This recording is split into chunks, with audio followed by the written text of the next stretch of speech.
The South is not a monolith. There are pockets of weirdness, awesomeness, and then there's Charleston, where for some time now, important things have been happening with food. A lot of them having to do with this guy.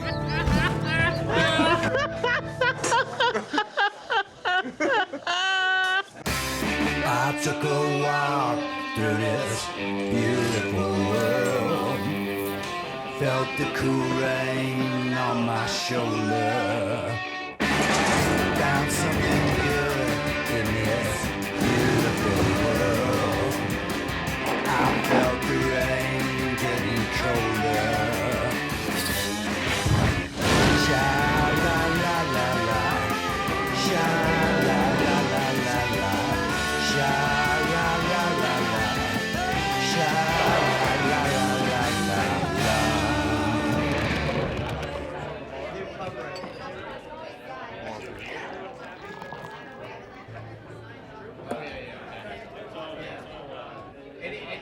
What are we drinking? Beer? We bringing harder stuff? What's going on? I usually go with a Budweiser and a Jägermeister. Budweiser and a Jägermeister. So you're any notion of going local right out the window. Yeah. 2 Jägers? Yeah, 2 Jägers. Yeah. Cheers. Good Cheers, to see you man. again, man. The first one's never good. The first one is never good.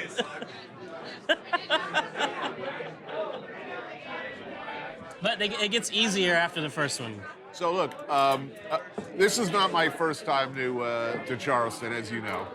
I did do a show here before, and I'm still taking shit about it. Apparently, I really f***ed up the first time I came here because I made a number of errors. Apparently, none more egregious than going out for like doing an oyster roast and drinking champagne. I never heard of such a thing. Well, champagne of beers is okay with oysters. See, that's what. It must have been a typo. Maybe somebody got confused somewhere. Yeah, anyway, I got it wrong. This time, I'm getting it right, which is why I've come to you.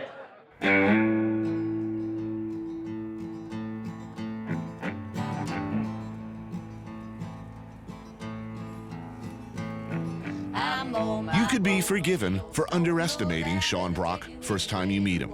I know I did. I saw a scruffy-looking dude in a trucker cap who always seemed to have a bottle of really good bourbon on hand. Stutzelweller, 1991, 18 years old. This is the end of great whiskey. It didn't come in this bottle. This is my travel bottle because it's plastic, you see, so it don't break when you get rowdy.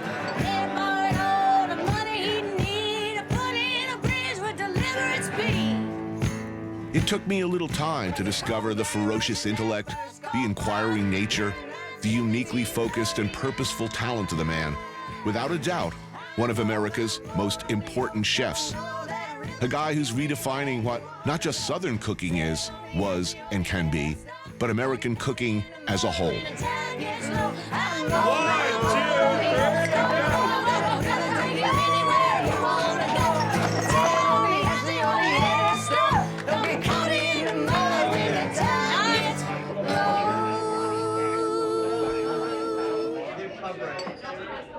We're going to talk a lot about this over the next week, about the notions of universal awesomeness. Is the Waffle House universally awesome? We have one choice for late night eating, and it's the Waffle House. And they create this environment where no matter how blitzed you are or how normal you are welcome and treated equally with an experience. It's not just like, eating a plate of food. You're talking about it like it's a magical spiritual place. No, it's beyond a magical spiritual place.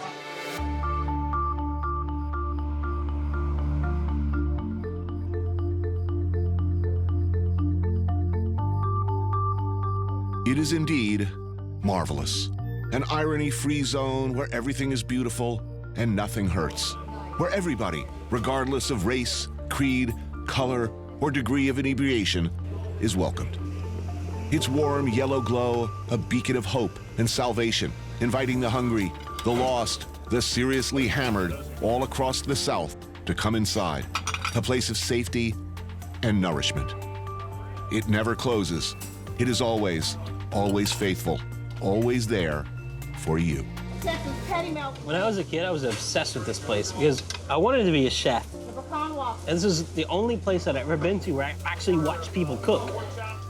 This was action to me because I would see these people cooking at a pace and cooking for people who were completely out of control, but still providing hospitality. It was one of the things that really helped me fall in love with cooking.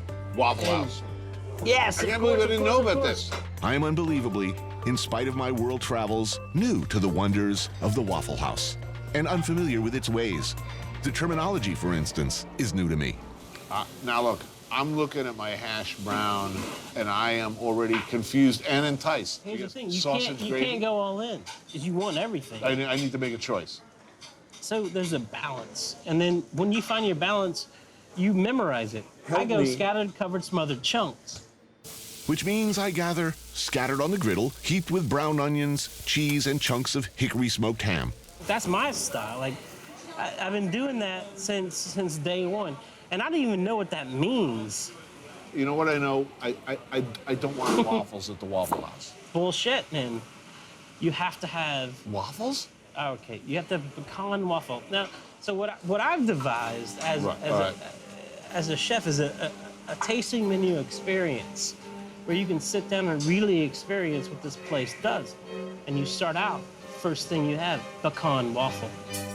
Really?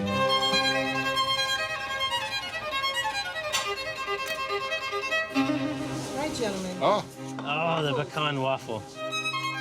You just crush it. You put you Just slather it. I want it to be swimming in syrup and homogenized vegetable oil. Oh, that's good. That's good. See, you don't come here expecting the French Laundry. You come here expecting something amazing. This is better than the French Laundry, man. And then, second course, patty melt, split.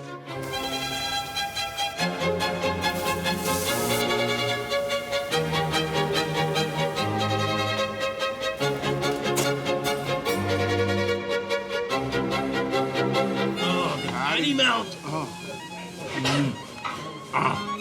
Come on. That's not insanely delicious. Oh, God Not damn. insanely delicious. No meal is complete without sunny side up egg. Oh, yeah. And then a green salad with some Thousand Island dressing would be amazing. Would you rather have thin cut pork chops or T-bone? I would like both.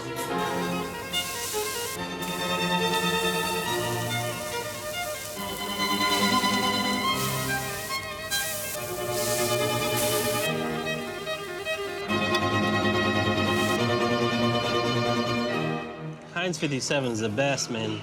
One of the more complex sauces in the American repertoire. Really? You want to talk shit about it? This is sauce work. Trust me, this is gonna change your life. No, that's wrong, man. Come on. This was a brilliant human being who had a recipe. It was amazing. And he got a bad rap. You're talking about like Ronald McDonald. He had a good idea.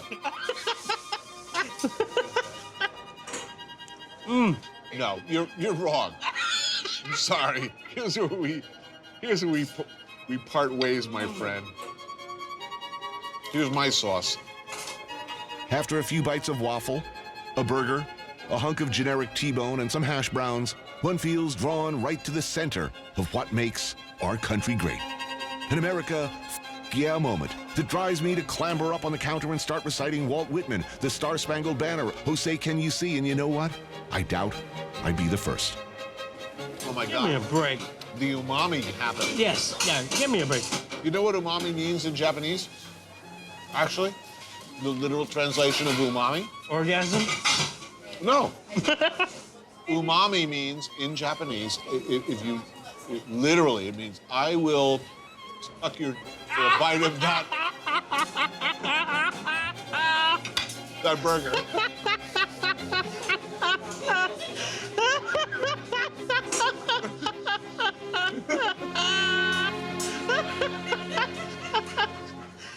You bite the pork chop.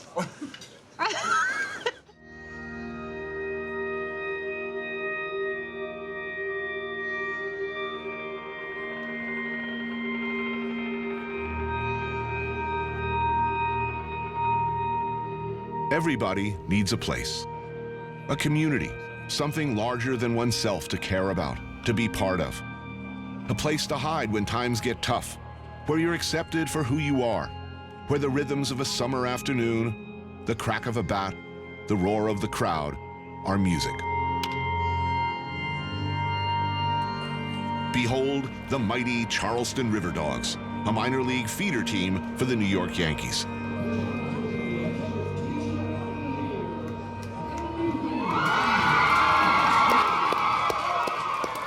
Meet one of the owners of the Charleston RiverDogs, Charleston resident Bill Murray. Just said I've had too many beers to drive. I'm gonna take shotgun. We're gonna see how fast he can go all the way around the outfield. Today, the RiverDogs are facing the evil forces of the dreaded Savannah Sand Gnats. Yow! That's gonna score a run, and that's gonna leave a mark. He's gonna hold him. Bad day for the Sand Gnats. You're hated! You're hated! We will crush you like a, well, sand gnat. A sand gnat has almost no backbone, almost no skeletal structure. They fold.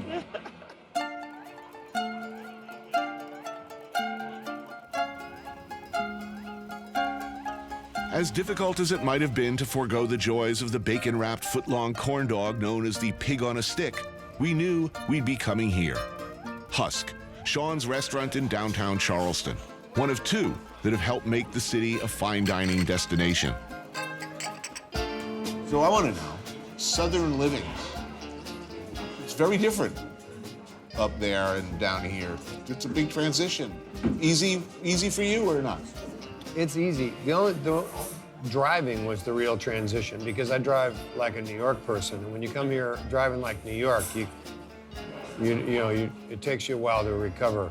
But I'm right on the edge here, like telling people that this is a really nice place to come, and really, I don't want anyone else to come. I like it the way it is.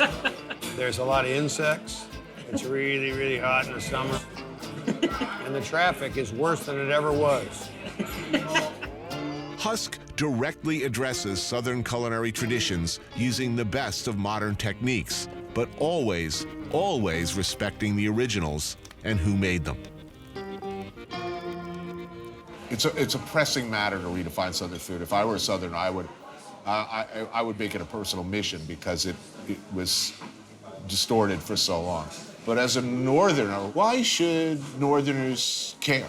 Well, I think if you look at the history of food in America, there's no denying that Southern food was the first, true cuisine that had this foundation, and that's important to preserve. And to me, though, it kind of goes back to the idea of you should be cooking and preserving and celebrating the food of your grandmother. People take a real pride in their ability to cook my aunt's recipe, my grandmother's recipe of this is how we made these. And the standard of food here is so high that when I go around any place, I just go, eh.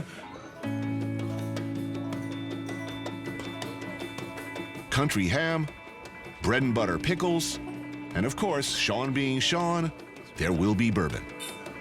I just like to start a meal with pickles and ham. I'll try not to geek out too much, but this is a very special breed of pig that came over here in the 1500s called Ossabal. The Spaniards brought it. It has a very particular flavor. And this one's aged 3 years. It's ridiculously good. That's the best American ham I've ever had, Oh, far thank away. you. That is unbelievable. These two things together, these are my two favorite things in the whole entire world. Stitzelweller whiskey and old country ham.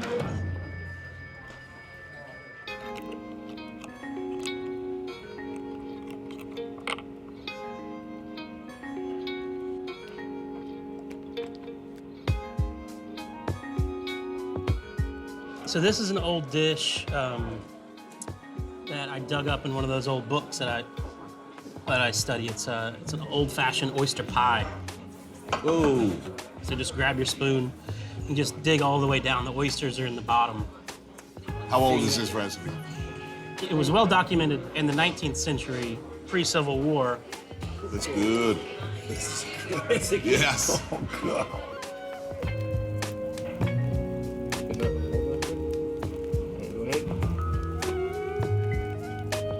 So Shrimp and grits is the dish of Charleston. I mean, it really is. It's the dish I crave when I leave Charleston and come back. This version is one of the older ones where we actually make hominy first by nixtamalizing the corn. So you'll taste the grits are a little bit different. Oh, yes. Oh, that's really great looking. And then we make a brown gravy, which is the most classic way, and on top, crispy pig ears. You get grannies coming and saying, I haven't tasted this since I was a little kid. Yeah, exactly, man.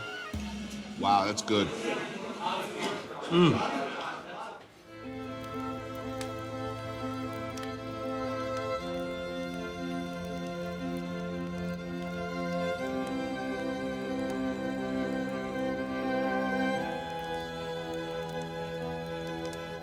We were trying to replicate the emotion of that the Southern food provides you in a time where good ingredients weren't available. So we made up for tasteless ingredients by frying them or dumping butter on them. Right. Now we don't have to.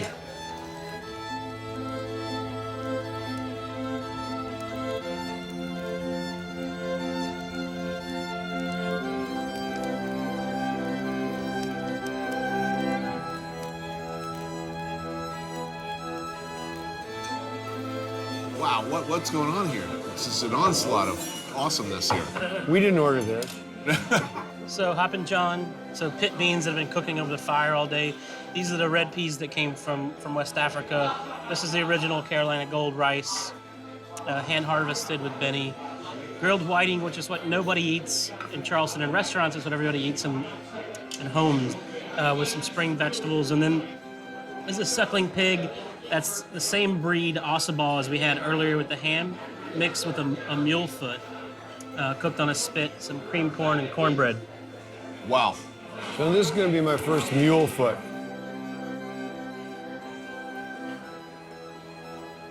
But this is like my favorite way to eat, you know, just family style, pass stuff around. Oh, yeah. The rice is amazing. It's amazing. Yeah.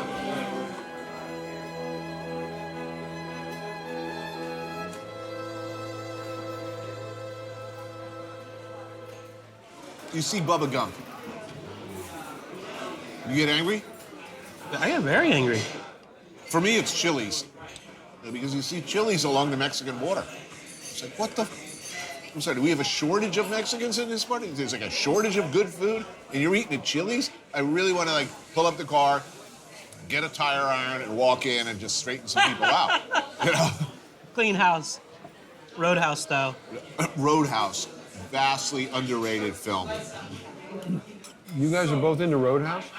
Such a great film. It's easy. What else do you need to know? You can deconstruct this film forever. The more you watch it, the more mysteries unfold. I've never seen anyone enjoy Roadhouse more than I do. What? My friend's wife, Kelly Lynch, plays the doctor that stitches up Heather Swayze in the movie. Yes. She's the romantic interest, right? The unattainable Yes. romantic interest. And I have, for the last, I don't know, probably about 25 years, called his home in the middle of the night and said, "You don't know me, but your wife's getting slammed up against the wall by Patrick Swayze. She's not putting up much of a fight." And then hang up. It is in many ways a perfect film. It's a whiskey talking.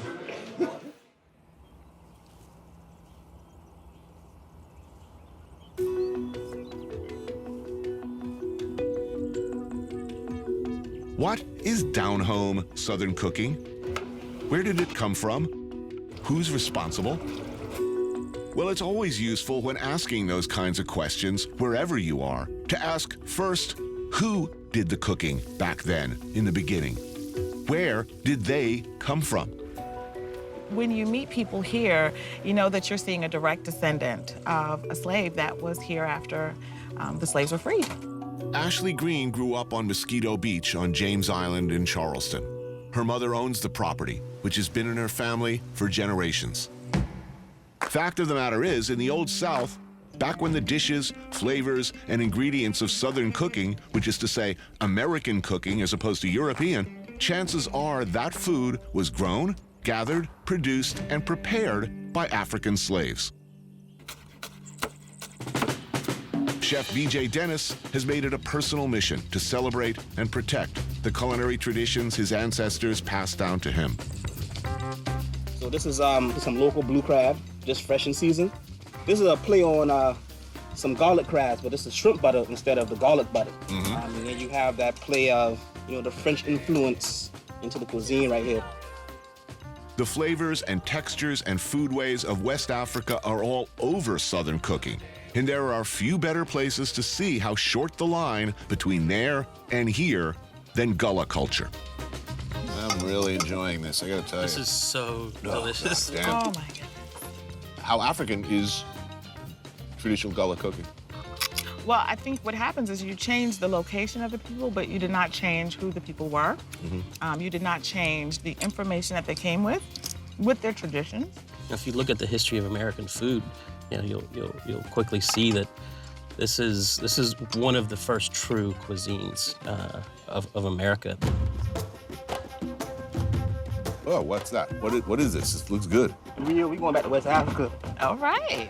Soft-shell crabs and conch in a decidedly West African-inflected peanut stew with Carolina rice, sautéed squash, and zucchini. Oh, that's so good. Man, it's been a while since I had conch. Clearly, I mean, correct me if I'm wrong, Sean, there's a different kind of interest in Charleston than existed 20 years ago, right? Is something happening here, and is it a good, what's Good and changed? bad. So, I mean, it's good to have people to have a more diverse community in a sense, but then you also lose a little bit. The danger is they're coming to Charleston because of the beauty, and we're having to fight against, bigger entities that seek to get the land so that they can develop it. And so we're fighting to keep what's been ours. And so it's important for us to preserve this area, preserve this culture for generations to come.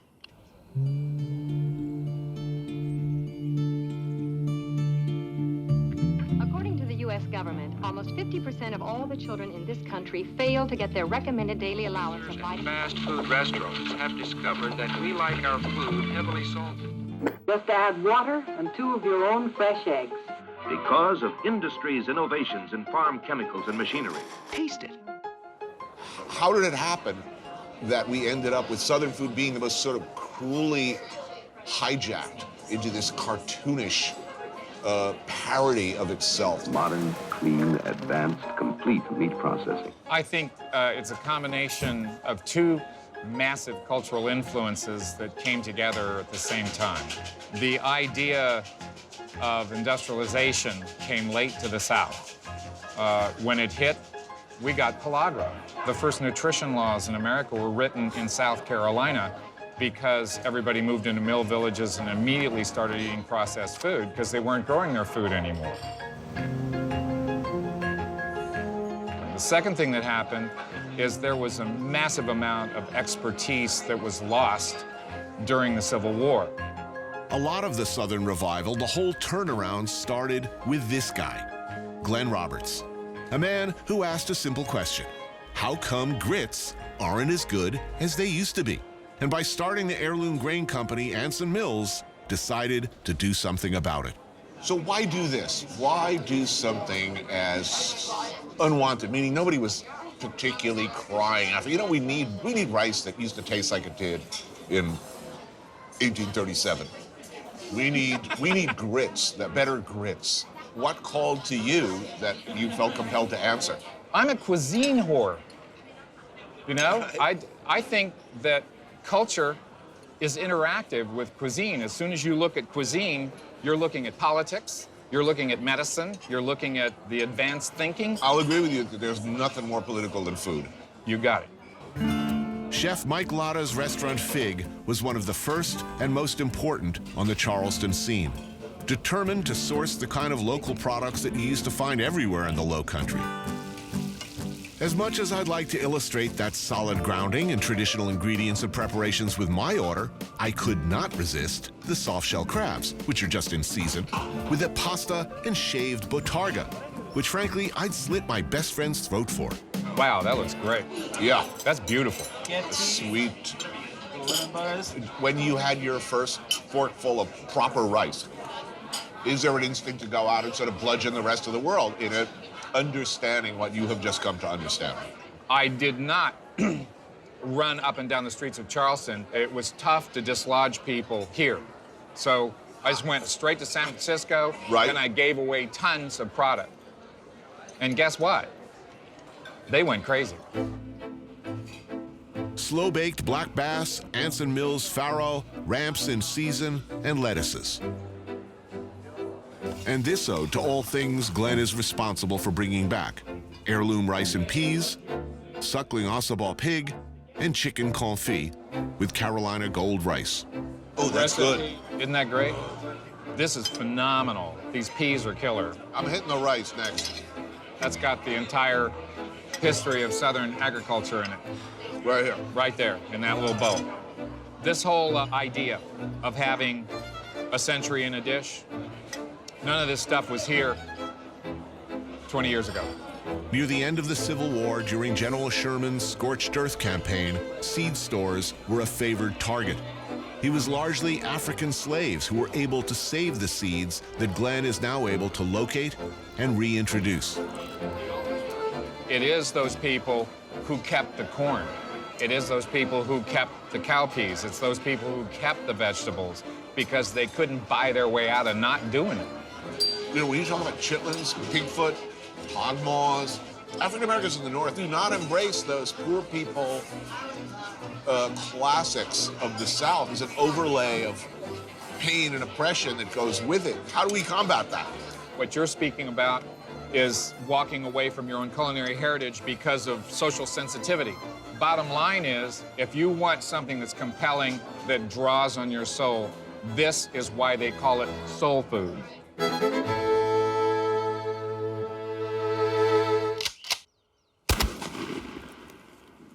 I need the finest in turkey-killing couture.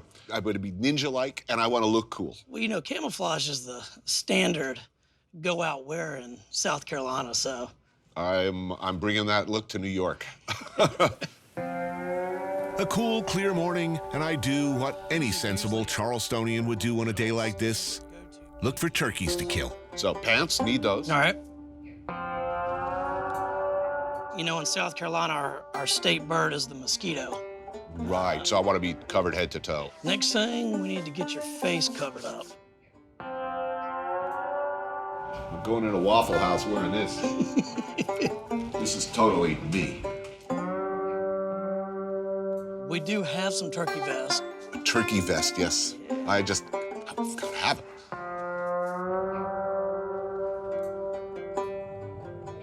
This is your last day on Earth, Mr. Turkey. You will die now. Prepare to meet your maker.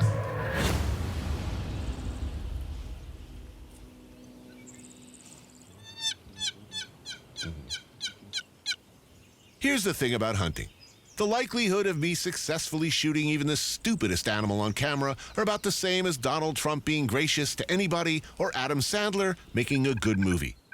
Basically, a magical unicorn is going to land in front of me and shower me with candy and Vicodins before I shoot a freaking turkey on camera.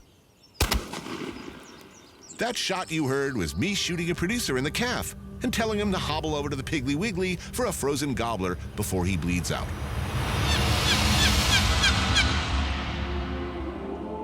And like magic, behold, turkey. Slow, slow barbecue turkey with all the sides you want and need. What do we got going on here, Chef? Pig's feet and collard greens. Oh, Pickled damn. pig's feet and collard greens. Oh, yes.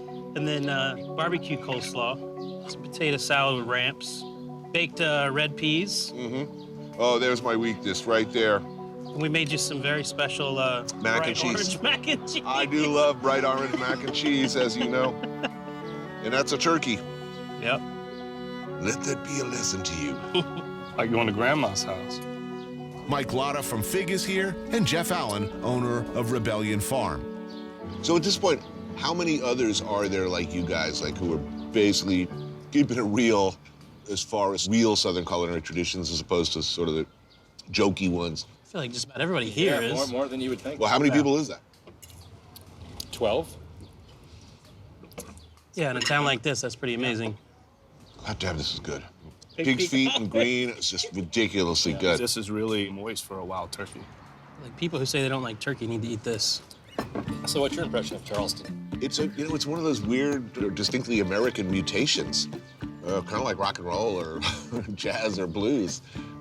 That's what makes Charleston so cool, though. There's really nothing else like it in America. And it's been unique since the early part of the 18th century. And the city works hard to preserve that. We have an incredibly gorgeous city that people want to visit, so we have the advantage of tourism. The clientele definitely gives us the opportunity to be this progressive or They almost relevant. push us to be more than we can even be. We have an active cuisine. I mean, we've recovered all these, ingredients and rediscovered a lot of the agricultural influences that were destroyed in the 20th century. But we're not just recreating history. We're not going back and cooking the Civil War. These guys are pushing the food forward here, and we're creating a new cuisine. It's got to be a happy day when you take it to Caesar off the menu forever. Yeah, man. I'm gonna get some more of that mac and cheese in a minute. Hell yeah.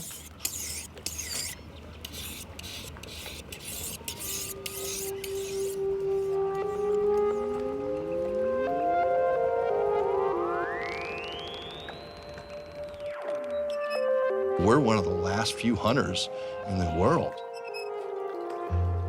There's no store for us to go offshore to go and pick those fish up. We have to look for them. We have to go and sort of find the ones we're allowed to harvest. We are the last of the final frontier of hunters, to go in and to feed the world. And that's what we do.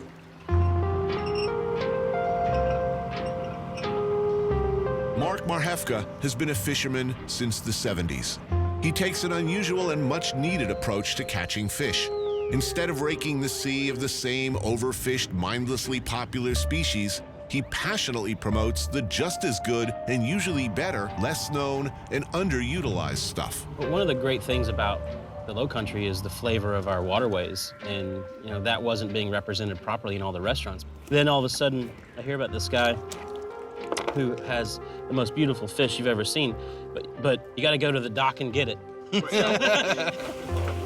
Frustrated by the conventional wisdom, by the mishandling of fish by other distributors, and the narrow range available on the market, he became his own dealer, starting Abundance Seafood, one of the country's first CSFs, or community-supported fisheries. He's changed the way people think about so-called trash fish.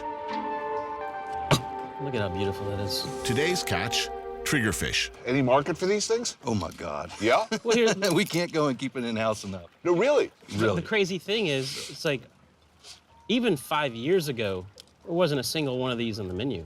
Before we all knew Mark, everyone had the same crap on the menu as tuna, salmon, grouper, snapper, which is delicious stuff, but as we all know, we've overfished that. And Mark really taught all of us the beauty of stuff like this. Nice.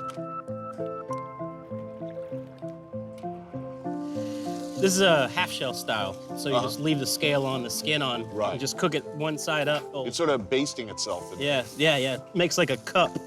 It's very Creole. Is there something out there that you're seeing that's still a hard sell that you wish people would One of the jump? hardest sells is amberjack. Amberjack, for sure. Amberjack. The Japanese love it. Yeah. Amberjack. Ooh, look at that. That is pretty. Smells good. Wow. Yum. Oh, man. I could eat that 365 days. Charcoal and fish. Yeah, man. I know. That's so I know. good. Damn, that's good. Wow.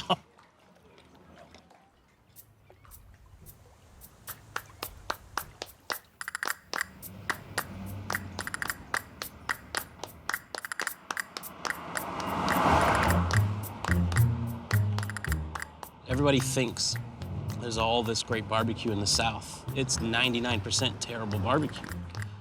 And so to get real barbecue, you gotta drive.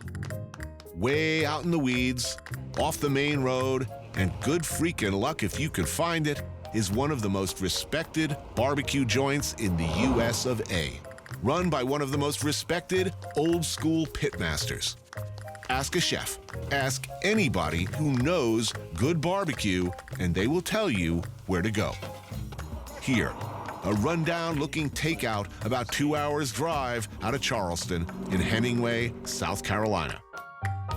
Now, how long have you been doing this? Since I was 11. Grew up doing this. Crazy. My family started in 1972, so I grew up running around this place. It's hard. It is. That's why no one does it, man. That's why there's nothing but bad barbecue. Because in my opinion, the only true way to make barbecue is the burn barrel and pits, and you gotta stay up all night. All night.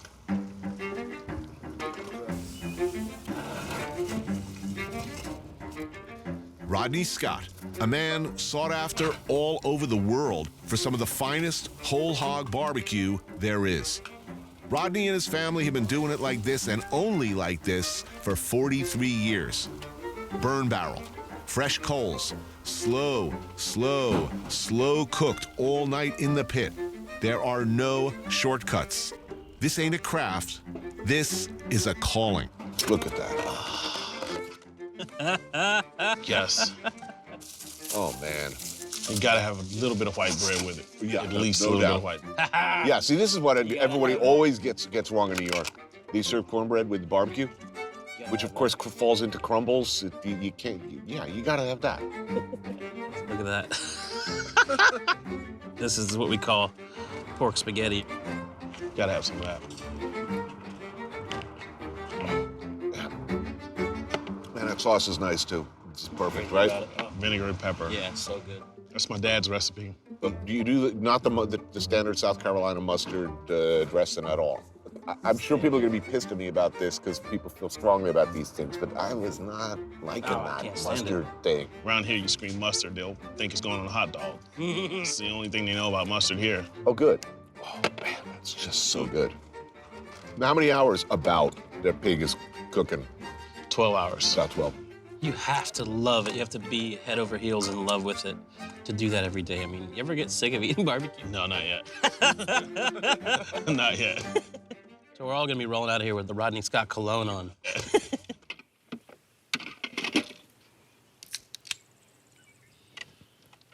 What are we fishing for here? Well, out here we've got spot-tailed bass, flounder, sea trout. Really? Yeah. Woohoo, watch out there. I got you. Yeah, and the way you fish here, the idea is just throw it out as far as you can, and then you just leave it.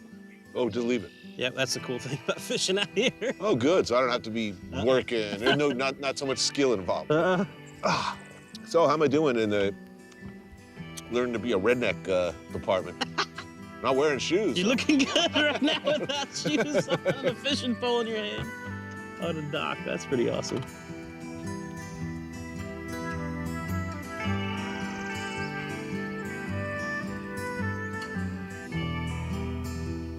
It's a different pace here, man.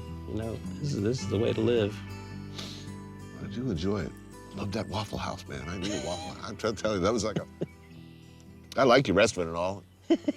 I guess you're some kind of good chef, but that Waffle House, Man, I'm telling that you. is a phenomenon. It really is.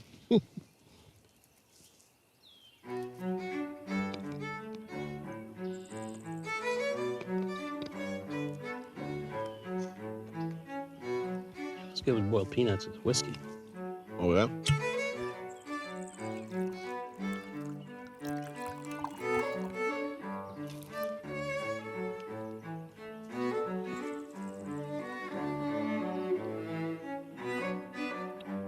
That's good. Oh, So that is good, nice. man. It's so good. How's visit to Charleston? Oh, it's been great. This is a special place. It really is. Well, it's very unique. It's been a lot of fun to watch the food scene here go from kind of what everybody else is doing and was doing to doing something very singular, very special.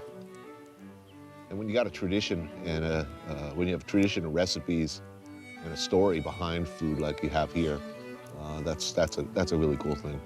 Well, the thing is I'm still discovering stuff here. I've been here 12 years. Oh, that barbecue that Rodney gave us was sick, man. He is a force to be reckoned with, man. Like, you know, you talk about Europe, everybody travels hours to go to El Bulli or travels hours by car to go to Michel Bras. It's the same thing here. We just do it for barbecue. Got a hit? I don't know. Let's see. Yeah. You did. It bit right below the hook. Yeah. So that's an intelligent mother fish too. Big and intelligent. So just hook up under the bottom lip. Ouch. Oh. Open. What? Open up, mother. Whoa, he's up my legs. Because that's anal-seeking bait. Where do you think you're going, buddy? It's like one of those it's like one of those anal-seeking those fish in the Amazon that swim up your caul. Yeah, nice try, buddy. It's quiet on the river this morning. Ain't nobody on the water but me. But the sun's coming on and it won't be long, but there's a little more weight coming in this creek. I put the line out in the water. Who doesn't want to end with this? The old fishing hole. Quality bourbon, no need for shoes. I think the crabs are down there just having a minnow buffet. In such circumstances, whether you actually catch any fish is completely beside the point. Oh, man, not bad for a Yankee. Good, man. Better than my last cast. Making noise with the alligator boys, 20 miles east of Gaucher.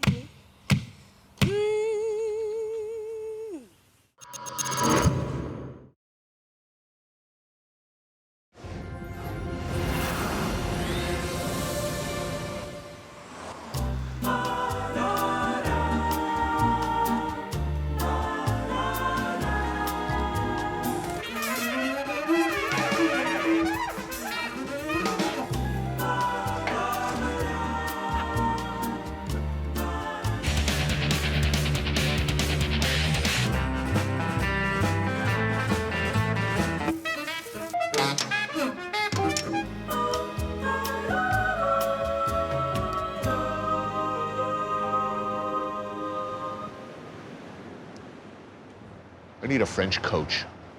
I took a walk through this beautiful world. Felt the cool rain on my shoulder. Found something good in this beautiful world. I felt the rain getting colder. Sha-la-la-la-la. Sha-la-la-la-la-la. Sha-la-la-la-la. Sha-la-la-la-la-la.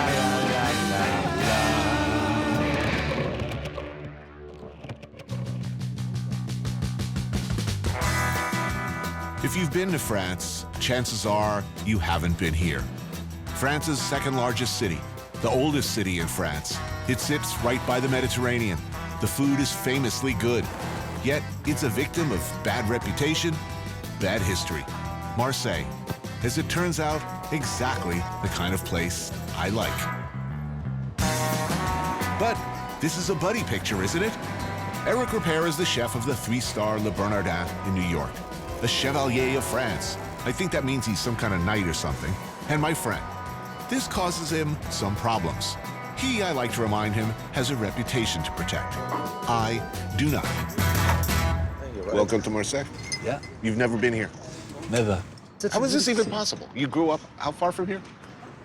Like 50 miles, 100 miles. You grew up 100 miles from here. What prevented you from coming to this clearly beautiful city? Because it's clearly beautiful. It's a fantastic city. I mean, it's beautiful, I agree with you. But it has the reputation of being a dangerous city. You live in New York.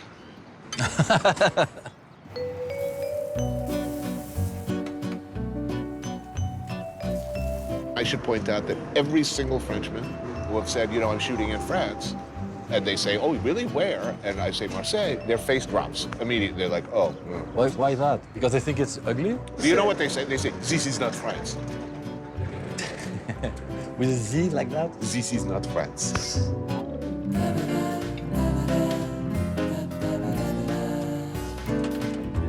Merci beaucoup, madame. Well, I'm looking forward to the week. Yeah. This is a low-impact show. What is a low-impact show? It means I'm not, paddling upriver. It means I get a flush toilet, eating well constantly. You like luxury. I do. Look, I do. I like a fluffy hotel towel. I like a bidet. Look, I like warm jets of water squirting up my ass. I mean, who doesn't?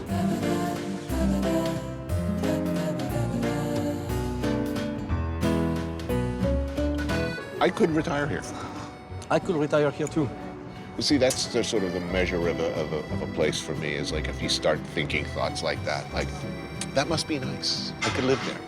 Just me and my watercolors, just puttering. I'll do that. When you retire, are you going to putter? What do you know what putter? Putter means? No. Dicking around. Basically, you wake up and maybe you paint a little. I can't paint. Well, okay. Do you knitting? Make a sweater. I don't think I have Who am I here?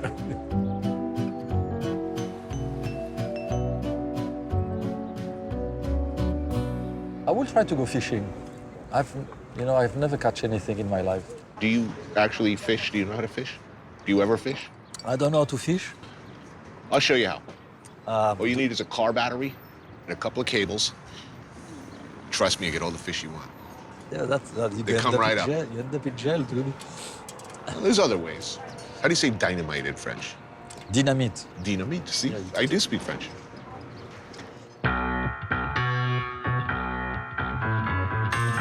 You can tell. You know it's coming, right? You can sense it. Oh no, another fishing scene. This is our vessel here on the right.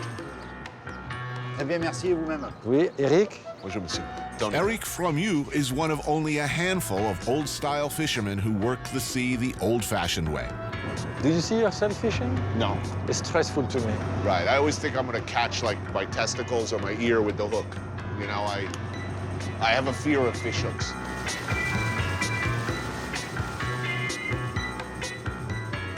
Yeah, he's catching denti. Yeah, he said it's the best fish of the Mediterranean. I have no idea what he's talking about. Well, hopefully we'll see. Well, hopefully we'll test it. Well, he's supposed to deliver to Le Petit Nice. Oh, that's right. Eric works exclusively for this man, Gérald Paseda, the extremely demanding chef-owner of Le Petit Nice, Marseille's only 3 Michelin star restaurant. I'm waiting for my fisherman, actually. It won't be long. It depends what the Mediterranean Sea will offer to us. So it's a long liner, Tony. And how long is the line? Well, he says he has about, today, 300 hooks. So he basically lays it out at night, comes back, and pick it pulls up. it in. Yeah. Maintenant, il faut virer tout le matériel. Combien il y a de pêcheurs à Marseille qui vivent comme vous? Dans ce travail-là? Dans ce travail comme ça, là, ouais. On reste 5. Wow! In Marseille, only 5 guys. 5 fishermen who are working like him. Wow.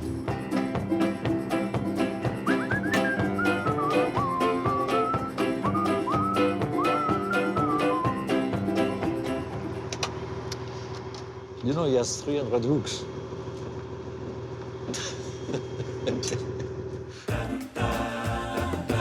He's arriving, he's arriving.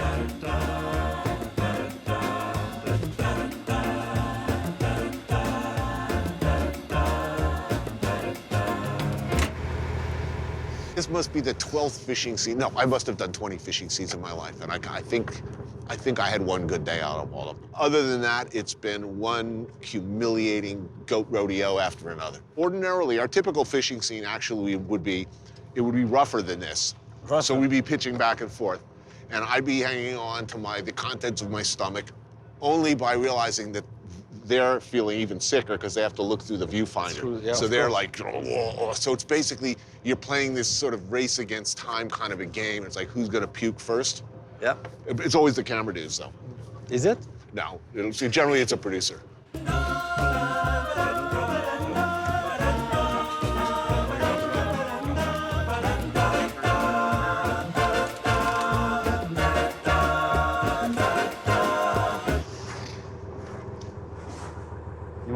Oui, ça m'est arrivé, mais alors celle-là, je la marquerai d'une pierre blanche, je te le dis. He said, bad days, I had some bad days, but this one... This is the worst. This is the worst.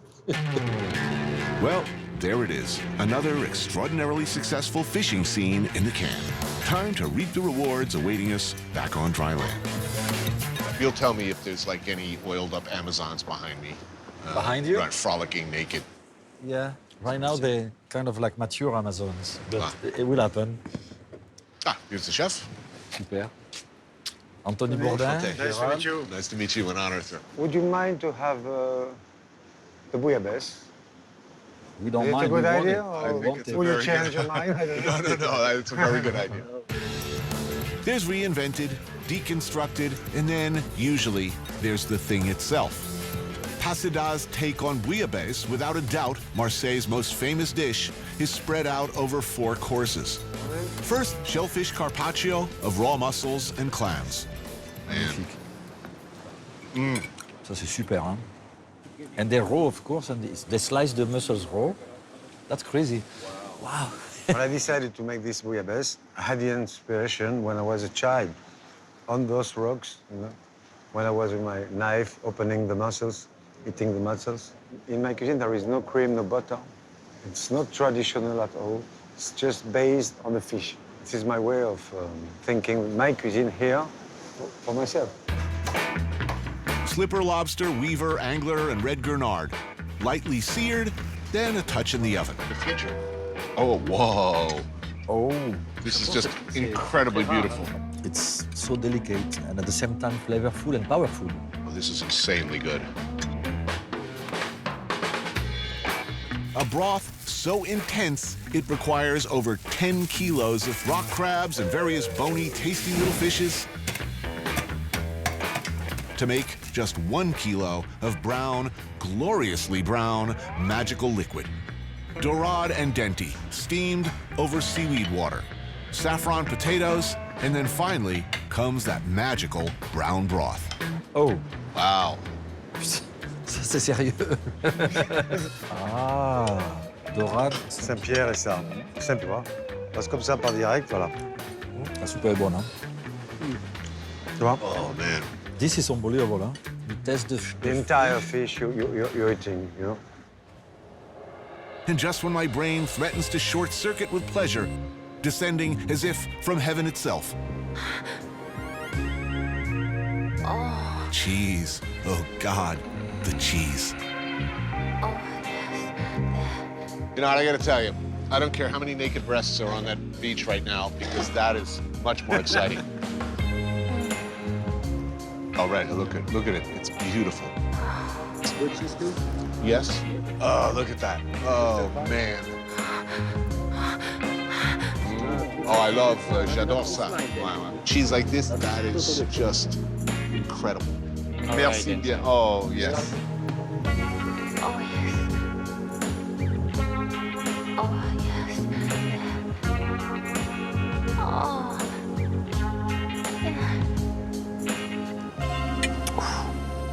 That's exceptional. Life is good. Life is good. In Marseille. It is very good in Marseille.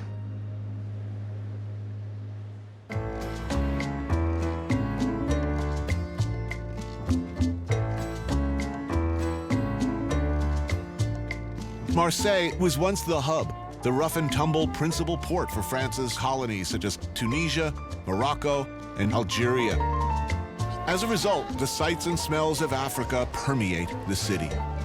There has been attempts to dissuade me from, oh, Marseille, you don't want to go there. And yet I come here, correct me if I'm wrong, it is a beautiful city.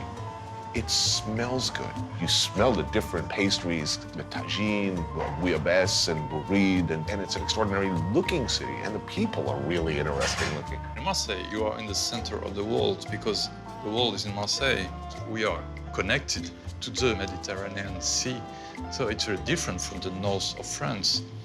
I feel closer to a guy from Morocco than a guy from maybe Germany or etc. It's different. Cédric Fabre is a Marseillais crime writer who spent decades deciphering the dense layers of crime and corruption, pastis, and sunshine. It's a perfect town for writers of noir. Plenty of atmospherics and lurid history. Why do you think it's such a fertile ground to set a crime novel? For me, it's more interesting because you write about the place you live in. I walk in the street, I have an idea, etc. I couldn't write about the past things like James Elroy does, because I have to know the real part of the city, the people. Here it's a really interesting stew of characters. In Marseille, there is a very poor area and a very rich area. The difference between those two areas is the worst in France. So that makes an interesting city, because when we write a crime novel, we write about those differences between the poor people, the rich people, etc. So that's interesting. Famina's is an Algerian restaurant with some of the better couscous in town. And since it's a very filling dish and I've only got one crack at it, I go for the Royale. What else? Vegetables, chickpeas, merguez sausage, chicken, hunks of lamb, and meatballs. What people say is that everybody sees themselves as Marseillais first and French second, regardless of your background. Is that true? Because in Marseille, we love that city, it's our city. And in the same time, we hate a lot of aspects. We have both love and hate. It's part of a complex, I think. Marseille has always made the bad choices in politics. When France lost its colonies, it was an economic disaster for Marseille. I'm thinking about one of your cities in the States, Detroit. It was a huge city, it was very important. And a beautiful. And what happened? Yeah, we abandoned Detroit. We abandoned it.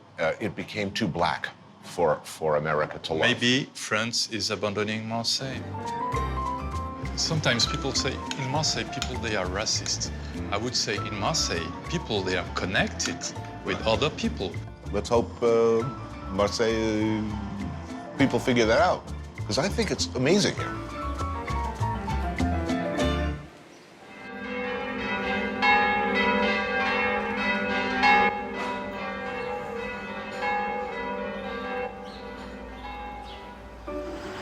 If you ask real Marseillais these days, what's the iconic dish? The one thing you most closely associate with home, the answer might surprise you. Pizza. Marseille, it turns out, is the pizza truck capital of France. So this could be a whole new beginning for you, Eric. Yes. I always said you should have a truck. Yeah, I'll do it with you. Do you have pizza experience? Never did a pizza in my life. Does he know this? No, he doesn't know. I'm gonna tell him. Oh. Okay, let's go. Our employer for this episode of the Real World Geriatric Edition is Jean-Denis Martinez. His yellow truck, a rolling pizza oven, is well known in the neighborhood, meaning he's busy. He's taking orders too. We're not going to be good at this. This is going to be like I Love Lucy. More like a Laurel and Hardy. This is like a nightmare. I actually have this nightmare where like there's orders coming in and I don't understand what they are because it's in another language and I don't know where anything is and I'm falling behind. This is literally my nightmare. Okay. Okay, ready? Okay, get in there, man. Get, come on. Okay, Lucy, come on, man. Shut up. Put on this sauce. Put on this, spread it out there, come on. Don't take my job. Non, faut pas la coller. Faut pas la coller.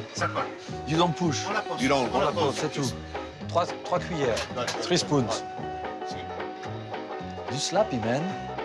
You're going nowhere, man. What's that? What? I'm getting there. It has to be even, the sauce. Champignon. Jambon, fromage. Okay, ham, mushroom, and cheese. Let's go. Come on, man. The customers are backing up here. They want the pizza. My pizza looks good, okay? Bonsoir, tout le monde. Take that. Give it to the lady. No. A little bit like that, and give it to the lady. A little bit like that. Like that. Okay. Good. It's for my own. Pizza, I soon notice, is different here. Toppings are somewhat on the high end. Crème fraîche, reblochon cheese, figatelli, lardon, figs, chèvre. Look at this line. Stop digging around with your insane perfectionism. Tony, you want pizza, the guy? Yes. Can you translate this for me? I think this man is speaking in profanities to me. How long have you been working on this pizza? Michelangelo worked on the Sistine Chapel for less time. It's a line of people waiting, Tony. Mood's turning ugly out there. Tony, the lady wants a pizza. He's new. I can't do anything with him.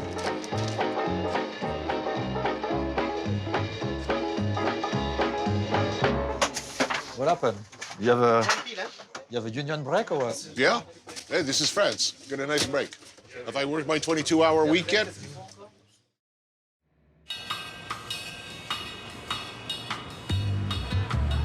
Another beautiful day in paradise, and we're heading out into the countryside. And as always, when embarking on a brotastic adventure, an appropriate vehicle is called for. In this case, a 1972 Citroën Maserati. This car is sweet. Yeah. It's totally 70s. Hugh Hefner probably had one of these. No? Alain Delon probably had one of these. I'll bet Serge Gainsbourg. Serge Gainsbourg, nah. Serge Gainsbourg probably banged like Jane Birkin in the back of one of these. No, actually, you need a little more room. Lourmarin is a 1,000-year-old town about 90 minutes from Marseille, a picture-perfect village known for its farmers' market. Do you like green salad? If I make a green salad, you're gonna eat it? No. This one is better, right? That one, okay. We take the female. They have a black tapenade with basil. Yeah. Or like the traditional one. Let's go traditional. Traditional, okay. No time to mess around here. We're gonna eat like pigs. So what else is new? We need a saucisson and olive Yeah, oil. definitely. And some bread. And the bread. Oh, and wine. And the wine. A very, very, very expensive wine. Yeah? Yeah, we're blowing out the budget. Et le Gigondas, il est pas aussi bon que le Châteauneuf. Pareil, mais c'est un peu inférieur. Okay, good. Need more money. So we open 2 reds. Je laisse comme ça, hein? We're gonna be smashed. Il travaille pour le pinard. Ok, on est bon avec ça, super. Ciao. Merci, ciao. Merci beaucoup.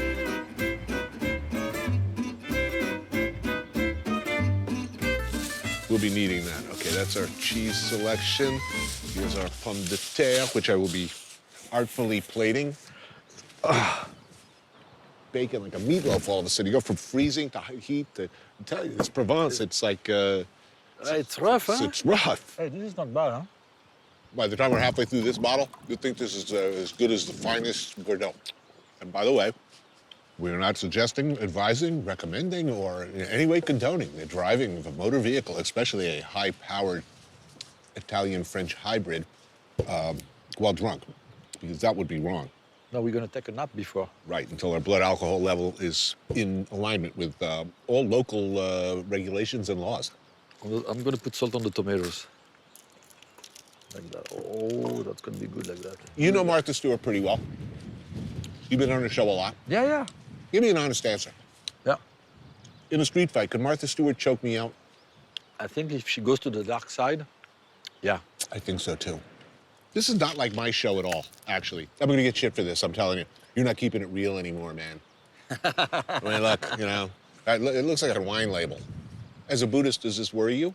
I'm sorry? As a Buddhist, does this worry you, considering how well this life has turned out for you? No, it's good karma from my previous life. I have to... But how long could that karma last? Until it's dead, it ends. When do you think that might be? Anytime soon, you never know. Karma switch like that, boom, done. What would you not want to come back as? What would a worst-case scenario be, if, like, next life? How many chances do you have to be born as what you are, what I am, in that entire universe?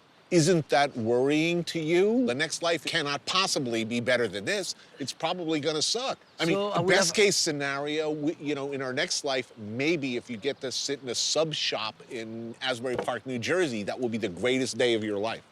That would be the best case scenario. But the most challenging... You end up, you know, a mime.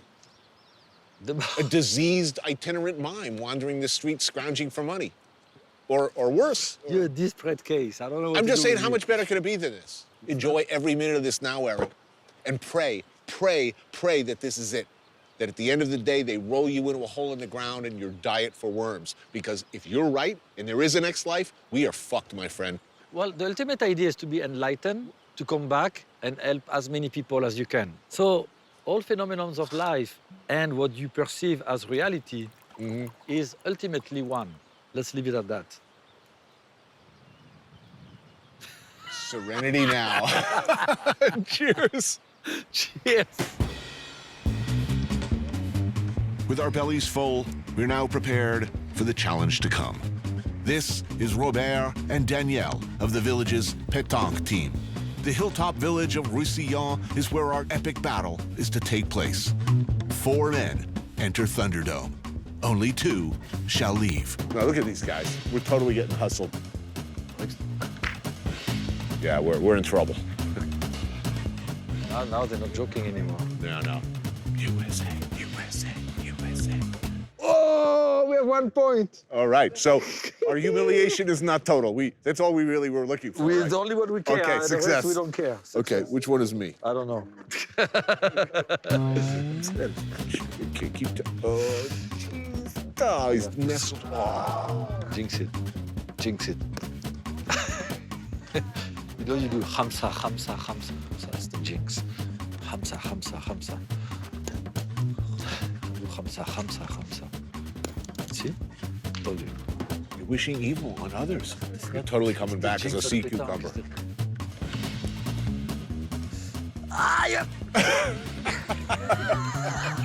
We're right to the floor with these yokels. It's like deliverance in reverse. Oh, no.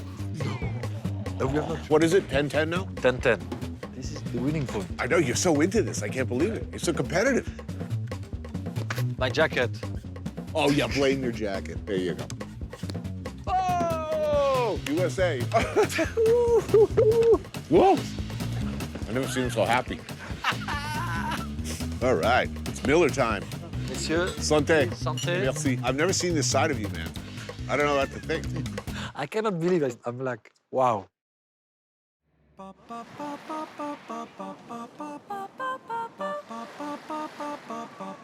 They call them Les Calanques, the many coves or fjords cutting through the rock and soil of the coast on both sides of the city. They are a distinctively beautiful feature of an already beautiful area. But no matter how beautiful the cliffs and chasms of Les Calanques, I sure as hell wouldn't care to dive straight into water of indeterminate depth from a great height. No, I would not do that. Welcome to my bedroom. Yeah. Wow. It's where you jump? Yes. From here? 18 meters. It's only 18 meters? Yes. It looks like it's much more.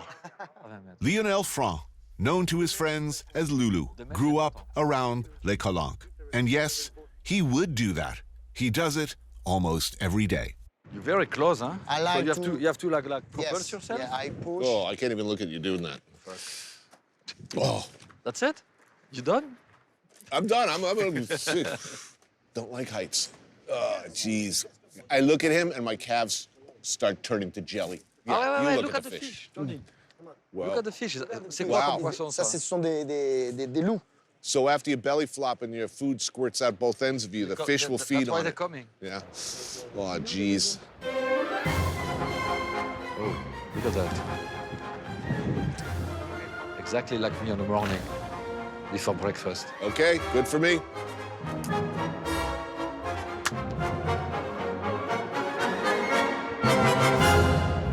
Votre toast, je peux vous le rendre, Seigneur, car avec des soldats, il est torero, peuvent entendre, pour plaisir, ils sont les combats. Le cirque est place et jour de fête, le cirque est plein du haut en bas. Les spectateurs, perdant la tête, les spectateurs, sans la peine, en gros fracas. Ooh. Hey, all right.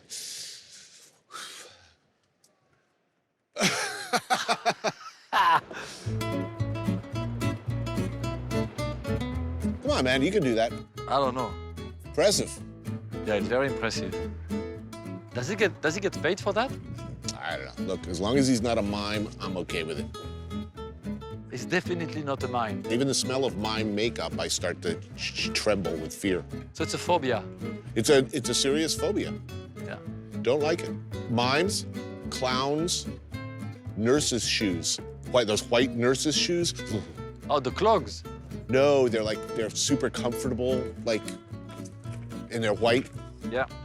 But not like super white because they've been, you know, walking through various bodily fluids and there's a little speck of like blood or urine on it, but that's true terror. Wow. Félicitations, bravo. Hein. Mais tu vois, il faut pas paniquer dans ces cas-là. No panic. Yeah. Tu planes like this. S'il y a du vent ou pas, you keep like this. Si tu bouges, c'est la catastrophe.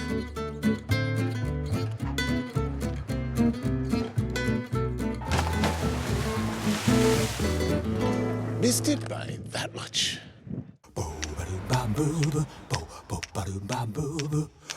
Too many men on this show. It's a freaking bro fest. Like most places, the overwhelming majority of chefs in Marseille are men. However, each month, Georgiana Vieux hosts a dinner for her female colleagues.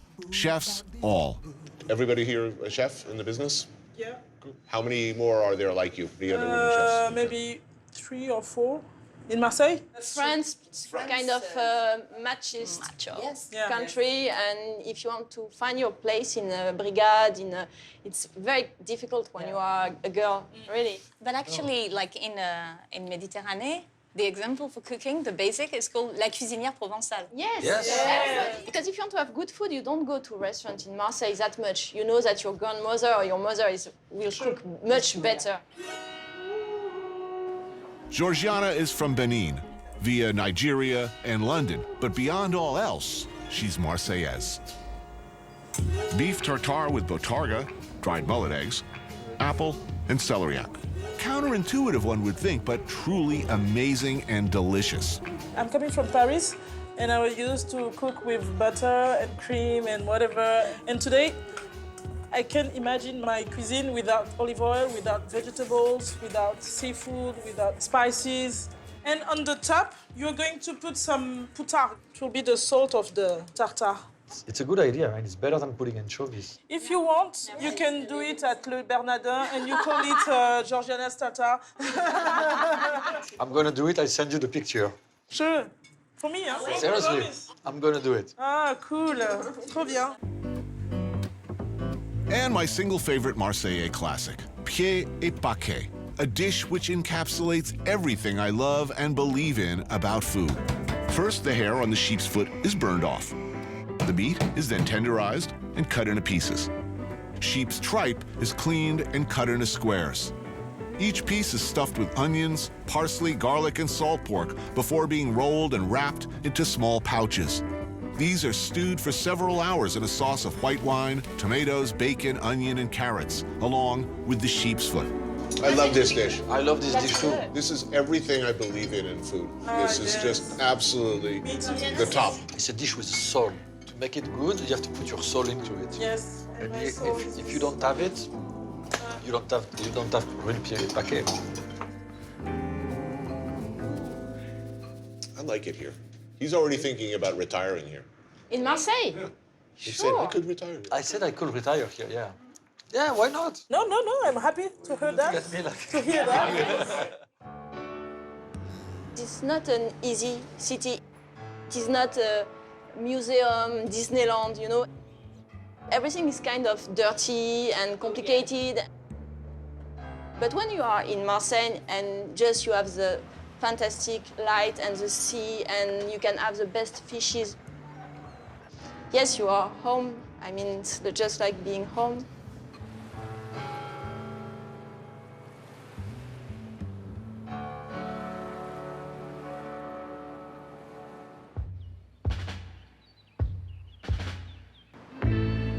Marseille is not France in the best possible way. Algerians, Moroccans, Italians, their cultural and culinary influences have enriched Marseille with flavors and colors all their own. But there's another major influence, the Corsican mafia, who, to be fair, along with their Italian and Sicilian colleagues, did kind of run things around here for much of the last century.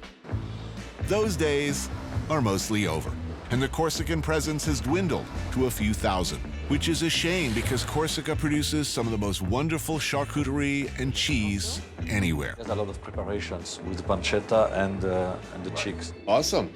Well, we want everything. Bouillabaisse, a cured meat and cheese shop run by Marie Paul and family, still going after 70 years. Famously or notoriously, or however you want to put it, this was a Corsican town. I mean, when I would go to Arcachon as a kid, my aunt, probably a typical, you know, sort of xenophobic French woman of her generation, said all, you know, oh, the Corsicans, you know, they're all gangsters or policemen. Ah, très bien, merci. Oh, today just got better. Lovely. That's no Thank you. joke. Very flavorful. Oof, this one is unbelievable. The flavor of that is unbelievable. Yeah, they're not dicking around. It lingers too. I love this. This makes me happy. Want some? Yeah, have a piece, yeah. Who wants some? This is the copa. This one is special. Ah, c'est pour toi. All right, let's move on. Some cheese. Ah, look at that. That's beautiful. Those ones are milder and young. Those ones are strong. Ooh, wow. That is some... It looks very inoffensive, but it's like, ooh. That is some deep funk. That is some... Wow. See, when I eat cheese like this, and I drink wine like this, I start thinking about my Don Cheech fantasies. Maybe you saw Godfather 2? Yeah, of course.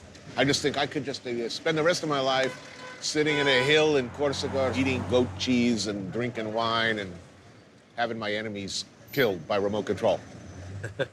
I would love to live that lifestyle, except for killing enemies. As you know, I'm not killing anyone, but... I've never seen you wish ill on anyone. As long as I've known you, you've never even said, that rat bastard, I hope something really bad happens. I hope he gets stomach cancer. Or you've never even said, I hope he loses his girlfriend. You've never wished ill on anyone. So let me ask, in your darkest heart of hearts, do you ever stray? Do you ever find yourself thinking, oh, I really hope they just, I don't know, I hope they get herpes. I wish ill on people every day. Sorry, Tony. You know, I mean, cheers to hell.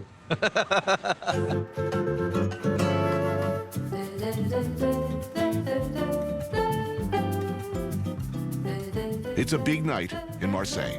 The city's football team, that's soccer team to you, is playing, which means the whole city's watching.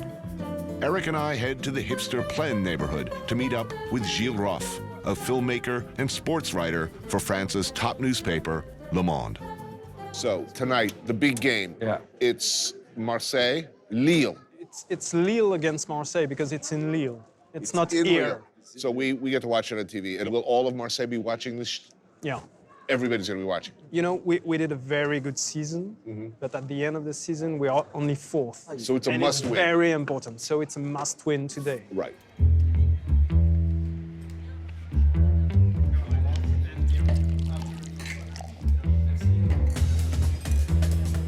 So the dream of every Marseillais, the perfect season would be to see Marseille crush Paris and then move on and go all the way. They don't want to be second to Paris, you know? Right. They want to be second to none. And in football, it's one of the only issues where they can be first.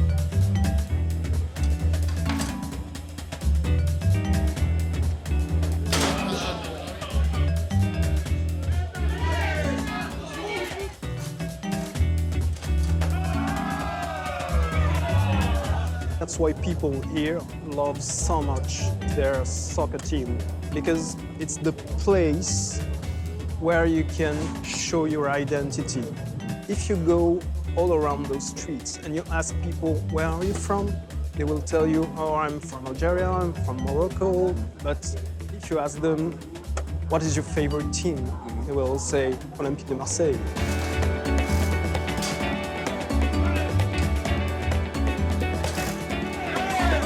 Because they are a part of the city.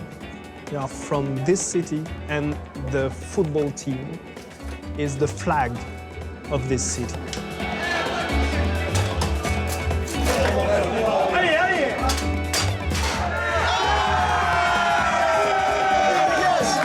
On a gagné. Santé.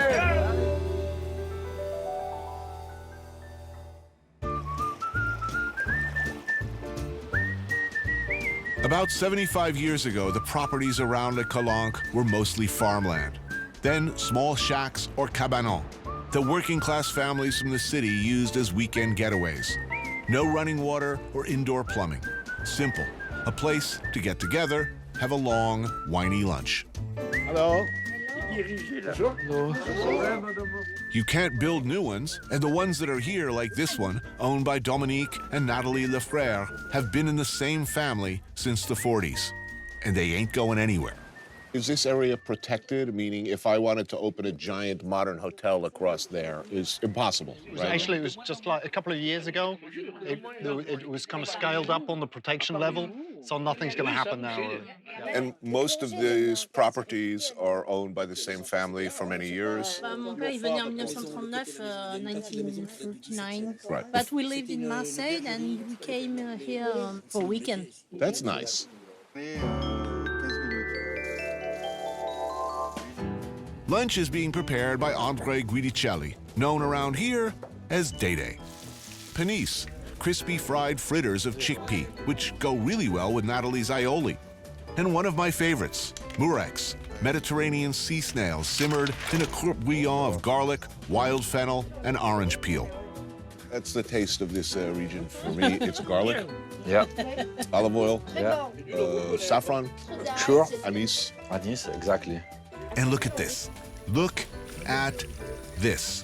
Sardine, lightly marinated in lemon and olive oil. You can pretty much rub that all over me. I don't care. It's so good, so fresh. Perfect happiness for me. Eating oily little fish in a garden. Okay, so we've discussed the characteristics of the true Marseillais. Yeah. Is Marseille France? Alors ça c'est une bonne question. Est-ce que Marseille c'est la France, ouais? Non.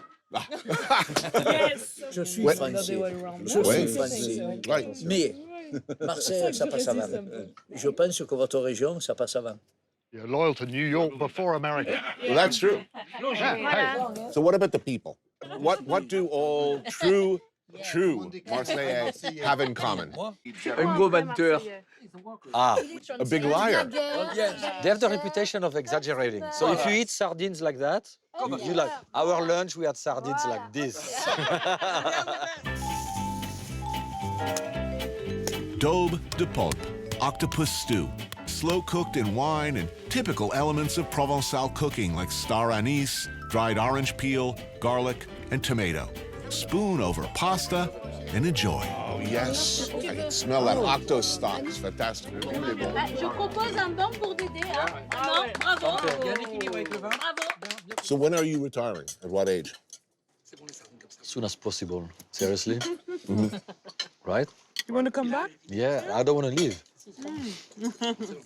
I mean, when you see that lifestyle, I mean, people come from all over Europe by highways, they spend hours in their car to be here. I mean, my grandparents and my uncles used to have that lifestyle, like exactly like that. Right. And I forgot about it. Now I'm remembering. I'm telling you, our chain of cynical surf and turf restaurants, we can cash out in 2 years. Yeah. If it is to be here, yeah, I'll do it. You heard it here first.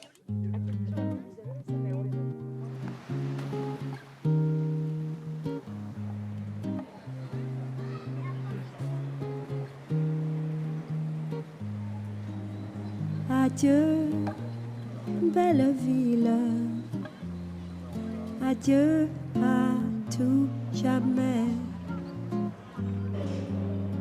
J'aurai pour tout bagage que ta douce et tendre pensée.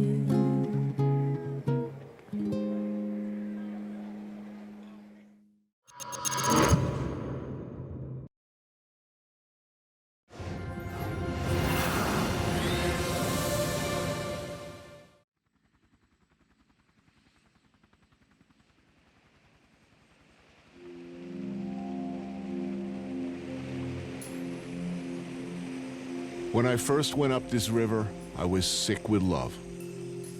The bad kind. The fist around your heart kind. I ran far, but there was no escaping it. It followed me upriver all the way. That was 10 long years ago. A previous episode, of a previous series in a previous life. Yet here I am again, heading up to that same longhouse in the jungle.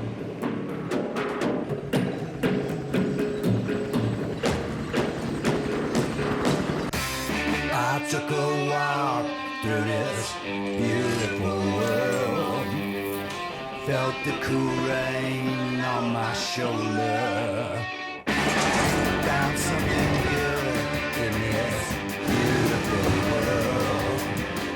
I felt the rain getting colder. Sha-la-la-la-la, sha-la-la-la-la-la, sha-la-la-la-la, sha-la-la-la-la-la.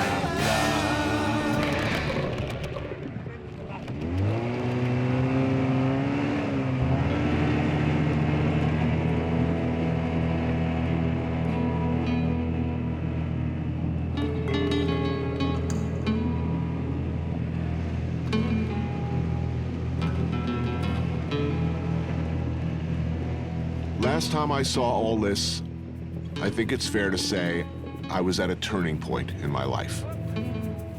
I promised some people I'd come back, and I am back.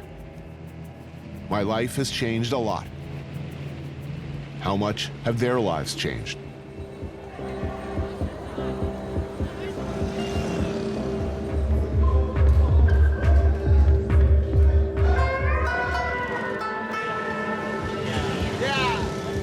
Kuala Lumpur. Happy to be here, but brimming with mixed emotions. Surrounded by all the sights, smells, and flavors I remember so well.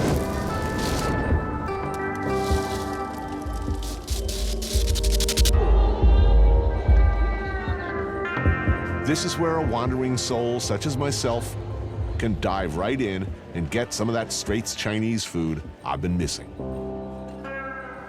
First order of business, dinner. Been on a plane for like, I don't know.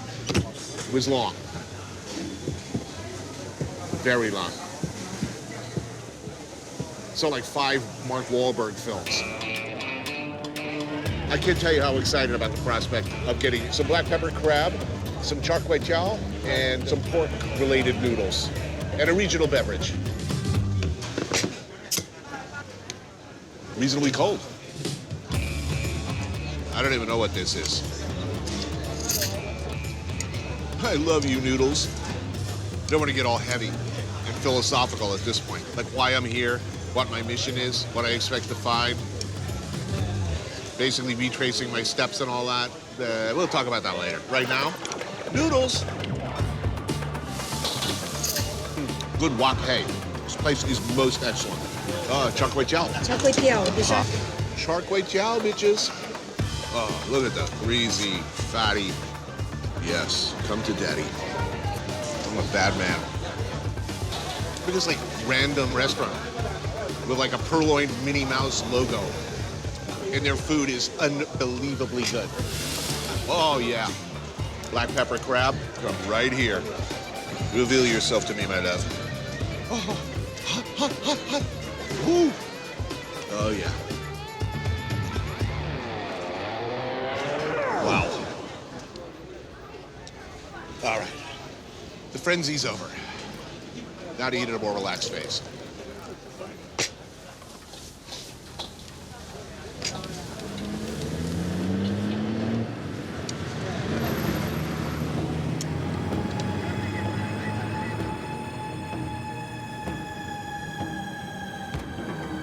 Kuala Lumpur rises up out of steaming equatorial Southeast Asian jungle.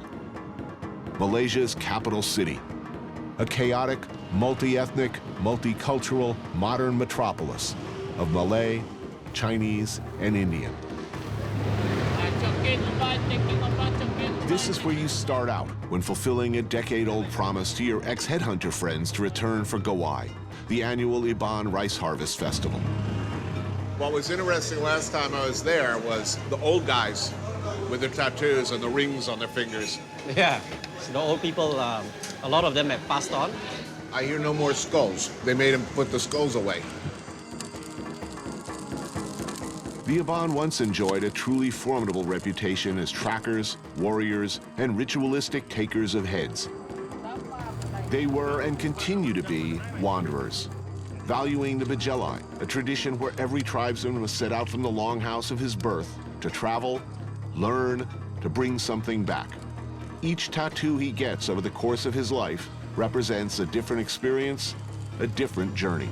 Basically, the tattoos are just to signify knowledge and the wealth that you brought back to the longhouse. What you probably would want to get is a bunga terong. Something like this? Ah, like that. Yeah. Since last I saw you, and you gave me this. And it's still there. Still there. 10 years ago at his shop, Borneo Inc., Eddie David tattooed me with an Iban-style Ouroboros, a symbol of a snake eating its own tail. Life, death, the eternal ebb and flow. I think I was going through a hippie phase.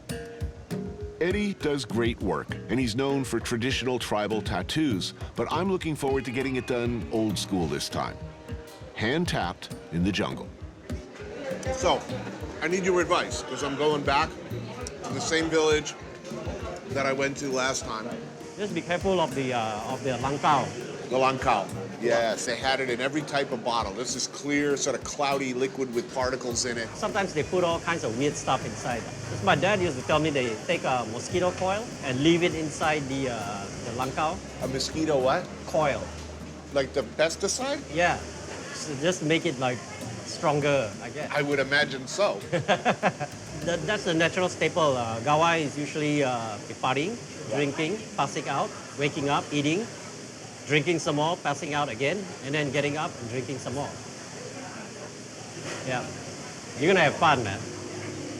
Wow. All right.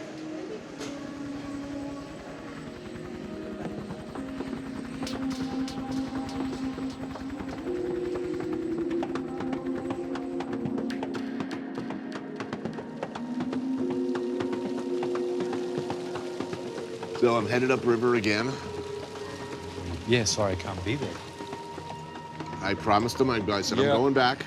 About 9 years late on your promise, but 9 years that late. happens with Langkao, you know, promises come liberally. It was David Moggy who first took me up to the Longhouse. On that previous trip, we met at Auntie Inie's on the outskirts of KL. Everything moves exponentially, right? I just feels like some things remain exactly the same. Some things haven't changed at all. This place is certainly one. The charming, and for lack of a better word, fabulous Inie was an actor in the Malaysian film scene who now runs a very successful kampung-style restaurant specializing in beloved village or country classics. All of them prepared with a staggering finesse and precision. This is delicious, delicious food. Welcome. It's been so long. Oh my God, and you still look as handsome as ever. All right. So, Well, let's pick up right where we left off, which started with this. help yourself. Thank you.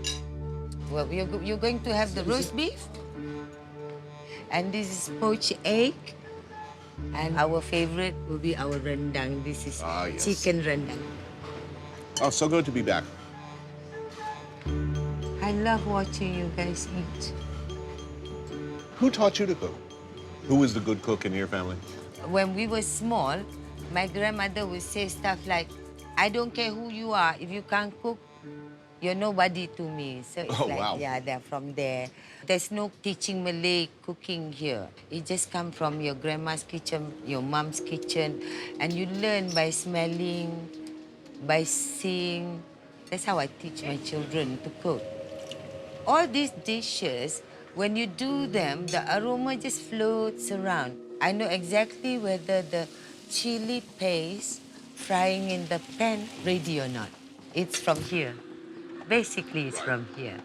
Look, this food is so perfect. I mean, the flavors are so perfect. They're so delicious.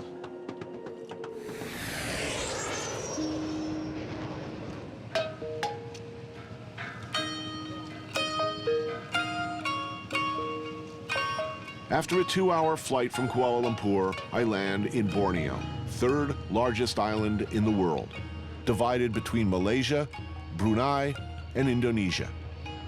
Kuching, capital of the Malaysian Sarawak. It's a sleepy city with a colorful 19th century boys' adventure story history. Pirates, headhunters, opportunists, the former domain of Sir James Brooke, an Englishman who came to be known as the White Raja.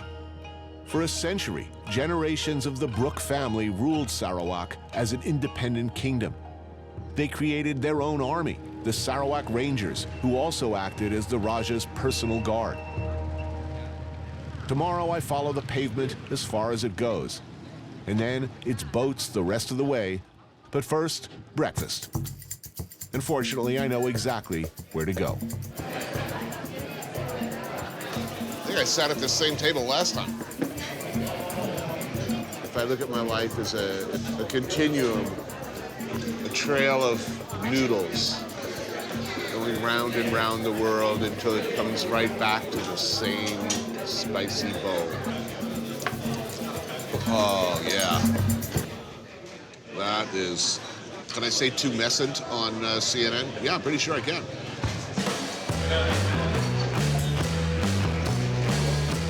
Oh, yeah, baby. It's just a magical dish. I don't know, it's like 2 types of noodles, I think. Chicken, prawn, coconut, chili. And, you know, the main event of this, it's the broth. The wisdom of the ages is contained in there. It's like super complex.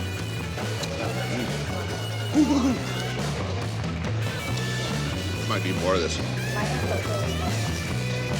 All right, I'll have another one of these. More. It's the broth. The broth. Look at it. Ah, thank you. Okay, now I'm becoming the object of much amusement. People have noticed I'm on my second. Damn. Best breakfast ever.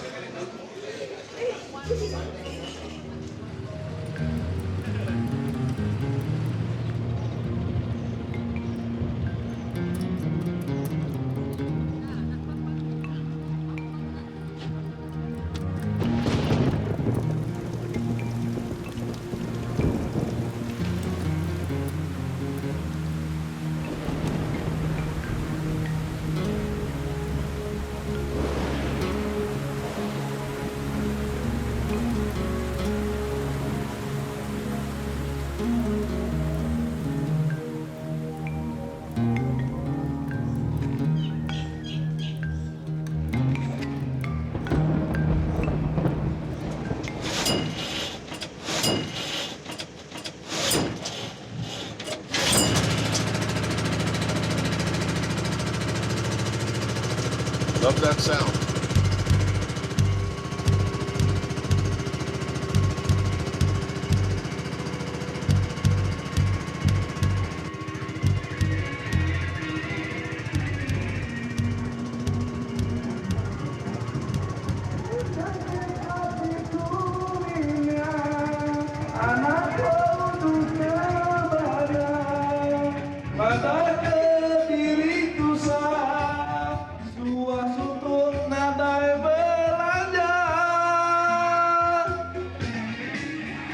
Before heading out to the Longhouse, I'm meeting Kuching native Alex Wong at a dockside karaoke joint on the Malay side of town. Now, what's up with the karaoke here? I mean, it's popular everywhere, but this is alcohol-free karaoke. Yes. In my experience, you gotta be really tough to do karaoke, but here apparently not. No, it's the spirit, you know? Our people here, they can party anytime.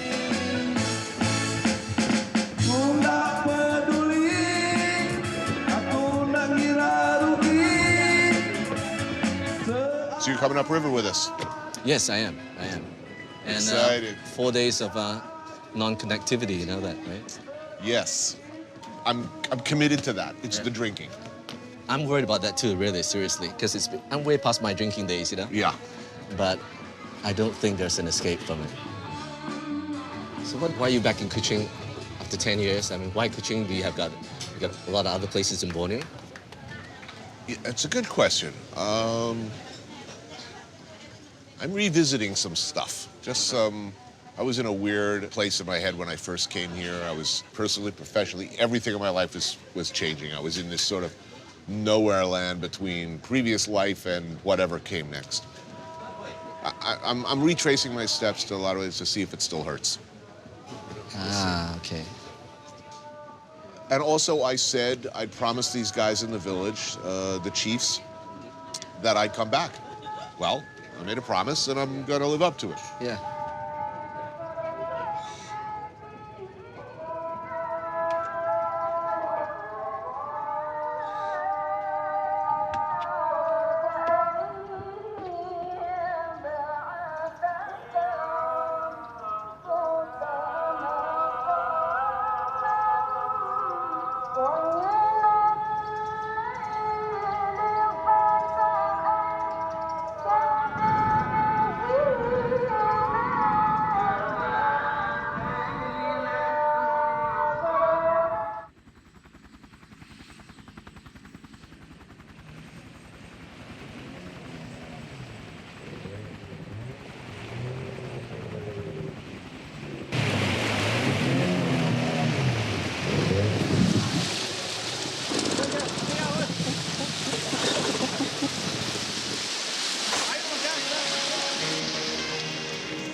Even the jungle wanted him dead.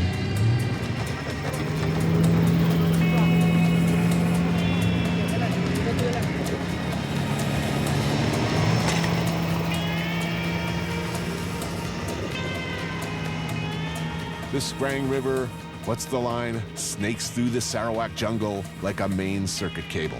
Plugged straight in somewhere. A place. A state of mind. I don't know. I was a basket case last time I went up this river. My mind, miles away.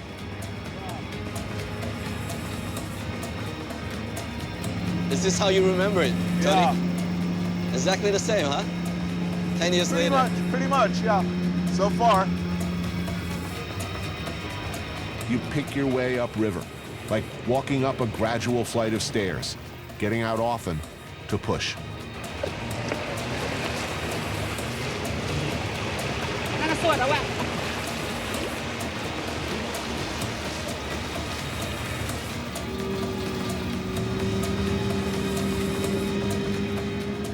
With several hours still to go, a stop for lunch. There we are. Oh, we're eating right on the beach, too. All right, that's cool. Looks like bamboo chicken there.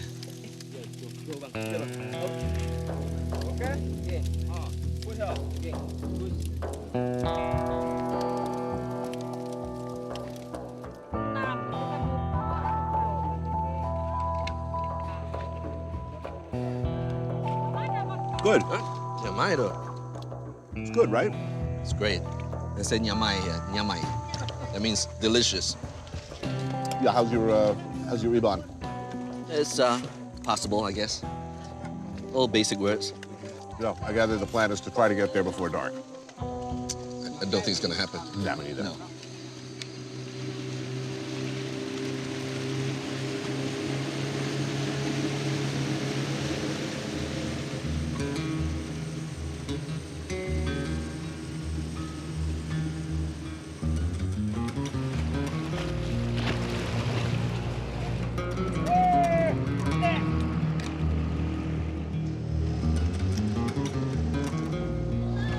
Right. Hello. All those years ago, the man who looked after me at the Longhouse was named Itam. Over 80 years old back then, he led us bounding uphill through the jungle like a young gazelle. He still had the marks on his fingers of a man who'd taken heads. In Itam's case, presumably, communist guerrillas when he'd fought with the British during the Malay insurgency. We drank many shots of rice whiskey together under a bouquet of human skulls, trophies from another time. And I promised I'd come back for Gawai, a big deal in the Yaban calendar, when friends and relatives return to the Longhouse. A lot has changed since the Yaban tracked commies through the jungle, and much has changed in the 10 years since I've been here. Tom passed away the year before last at the age of 92. And the evidence of how timbering has depleted much of the forest is everywhere, scandalously so.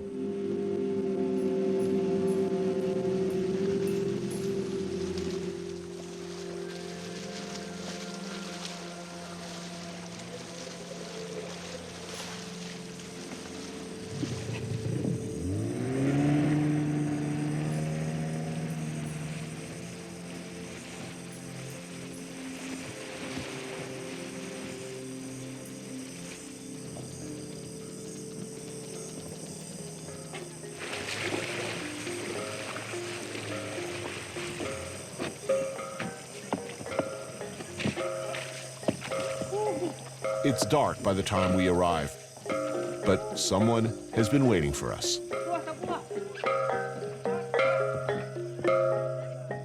Please advise me of protocol. Tentang tobacco na din tungaw dito baru terus dito. Thank you. All for me? Okay.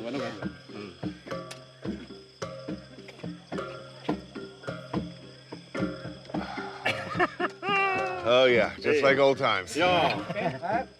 There you go, my man. Custom must be observed. Tak patagi tahu, okay? Thank you. Oh, yeah.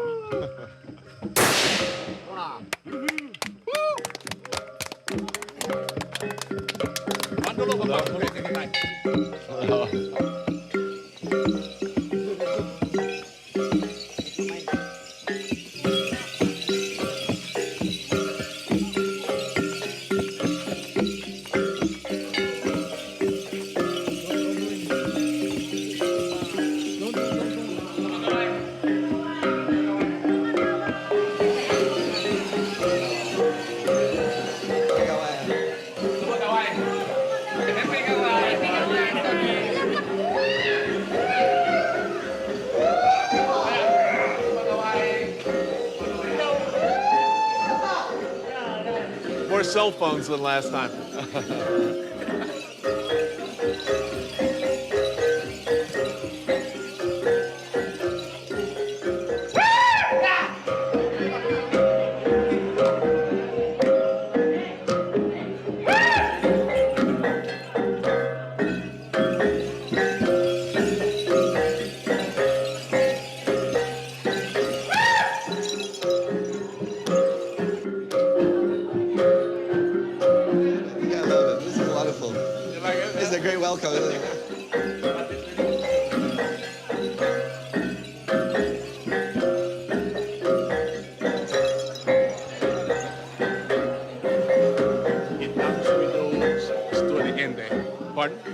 Widow? Yes. Yeah. Madame. My respect. My condolence. Jadi ya datang dito kamu tak menolak tak baru kamu temu menuan me aku ya. She cannot stand longer. Of course. Yeah. Thank you.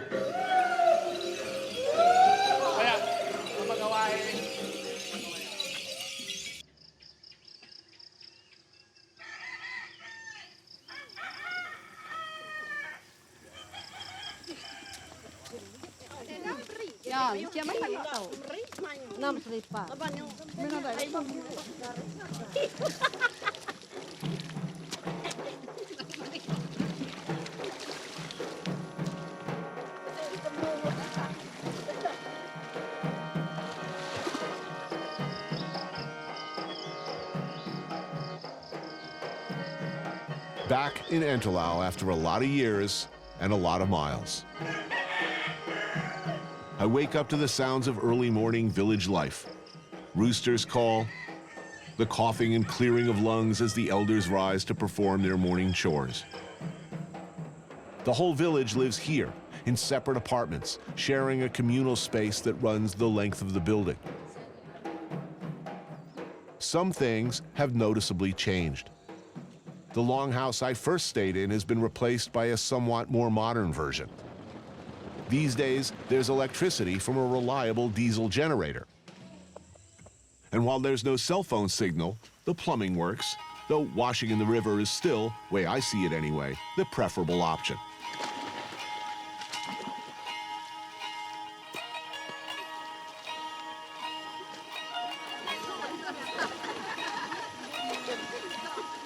In this part of the world, you live or die by the rice harvest. Less so these days as timbering has changed, well, everything out here, but traditions run deep with the Aban, and Gawai, the harvest festival, was and remains like Christmas and New Year's rolled into one.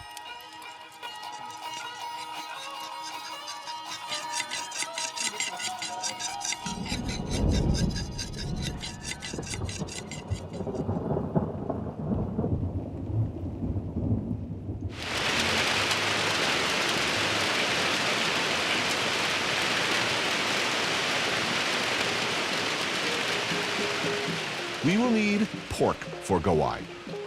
And unfortunately, that means a pig must die. More awkwardly, custom and my personal history in this village demands, once again, that I do the job.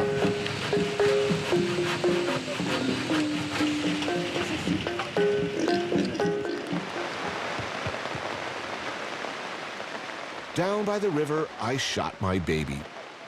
What did Neil mean by that? Why would he do that, shoot his baby? Unless baby was a delicious, delicious pig.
I'd like to tell you that this is never easy, that I felt this time like I did the first time.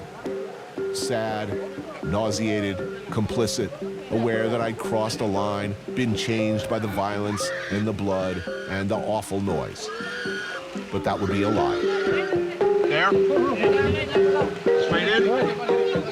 This time, I plunged the spear in without hesitation or remorse.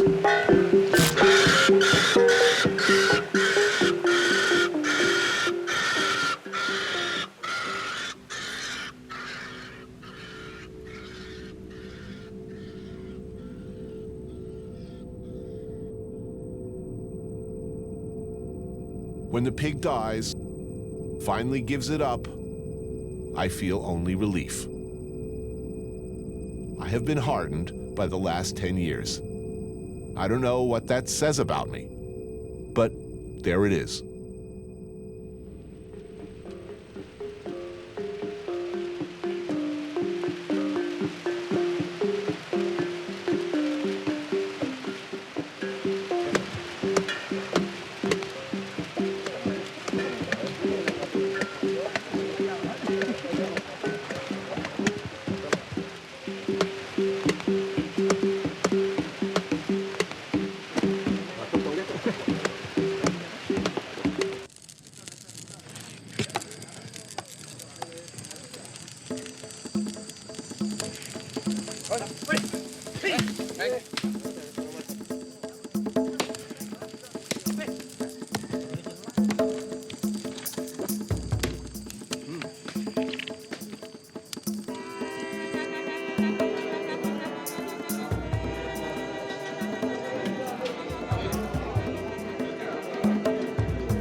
far up the Scrang River, the countdown to Kauai is on. And I can't help but be struck by one particular upgrade since my last visit.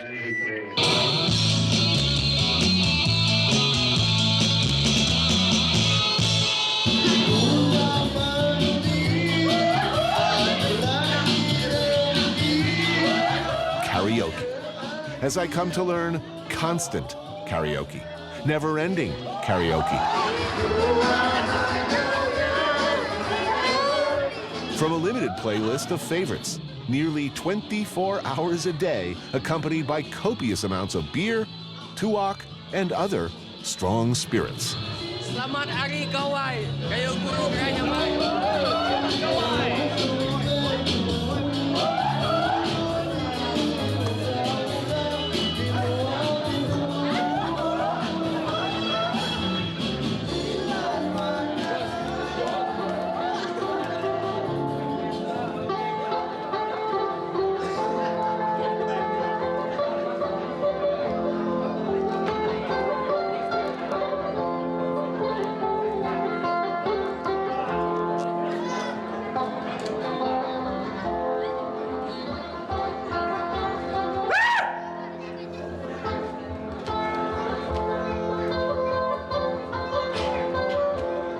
It should be pointed out, Kauai isn't just about consuming potentially blinding amounts of alcohol.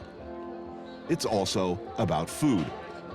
And one would be well advised to eat a lot, lay down a solid base for the torrent to come. Oh, thank you. I feel so guilty. No, not at all, actually. Should not. So delicious. Oh, no, it's good. All right. That's the Iban tradition. They keep on, put rice on your plate. Keep it common. Yeah. Good. Delicious. Oh, nyalai.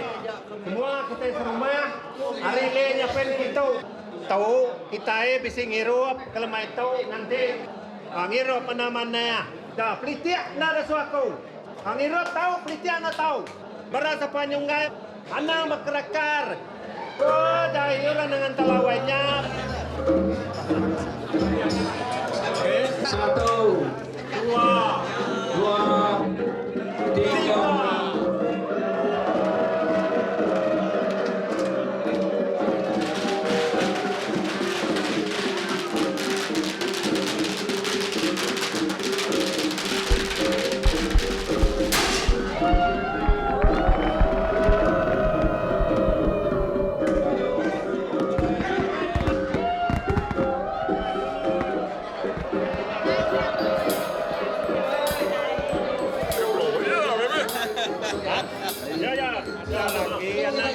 Welcome back. Thank you. Cheers. Cheers. Happy Kauai. Happy Kauai. Happy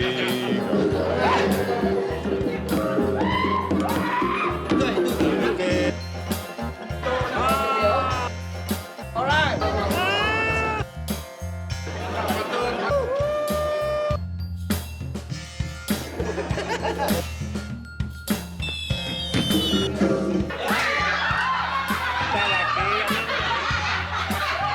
As the revelry kicks into high gear, there is nowhere to hide. I know only that if I sit still, anywhere within range of hospitality, there will be a river of booze. Beer, tuak, which is rough, handcrafted local rice wine, and its more lethal distilled bigger brother, Lang Cao. Then somebody's pouring you Johnny Black or JD or VAT 69, then Lang Cao again, then who knows? You only know it keeps coming until you sag face down on the hand-woven mats and pass out. Perfectly acceptable practice, by the way.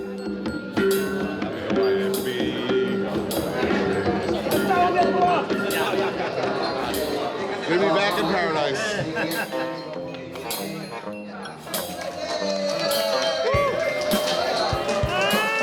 I wake up, I go to sleep, I wake up again.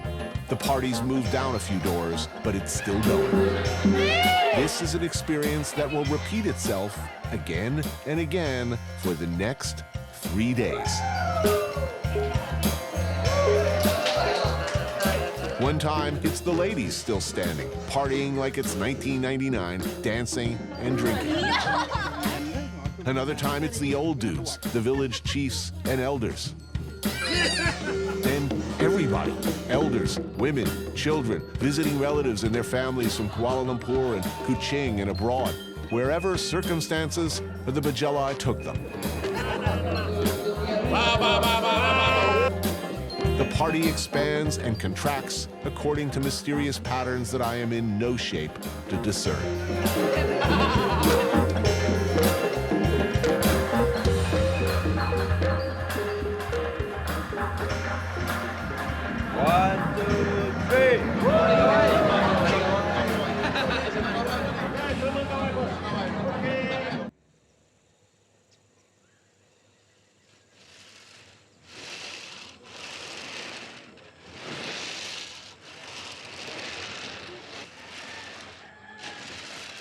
Morning routine. Wake up, feed the chickens, rake the pepper drying in the sun. Then it's time to rock the bike, people. And it starts all over again.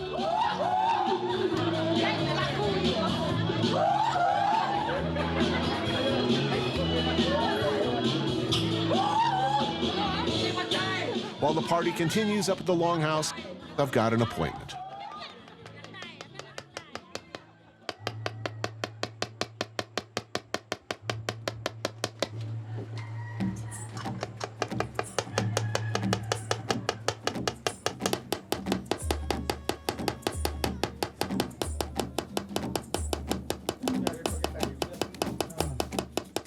If you were wondering, by the way, if this hurts, two guys hammering away on my sternum with a bamboo club and sharp needles, yes, it hurt a lot.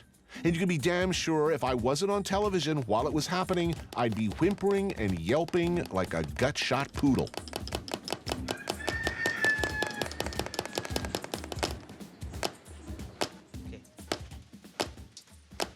Right. There you go. Stand up. All right, good. Very happy, guys. Thank you. Happy go why. All right, let's party.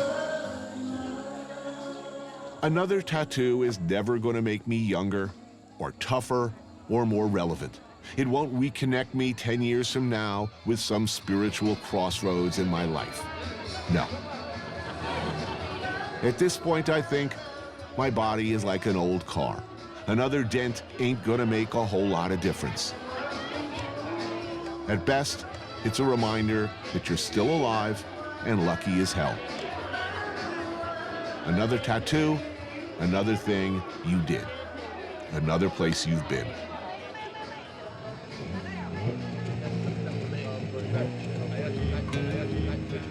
A final, long gaze at the river.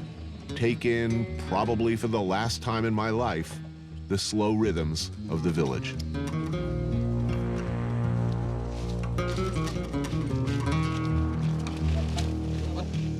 One more thing to do. Say goodbye to an old friend.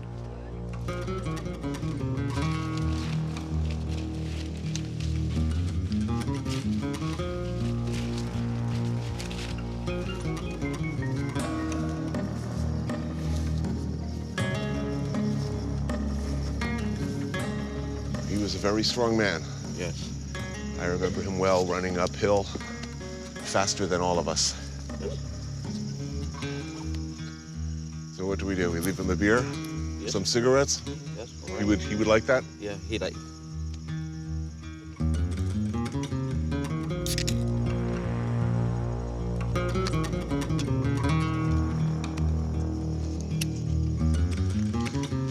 First cigarette in 2 years for you, man.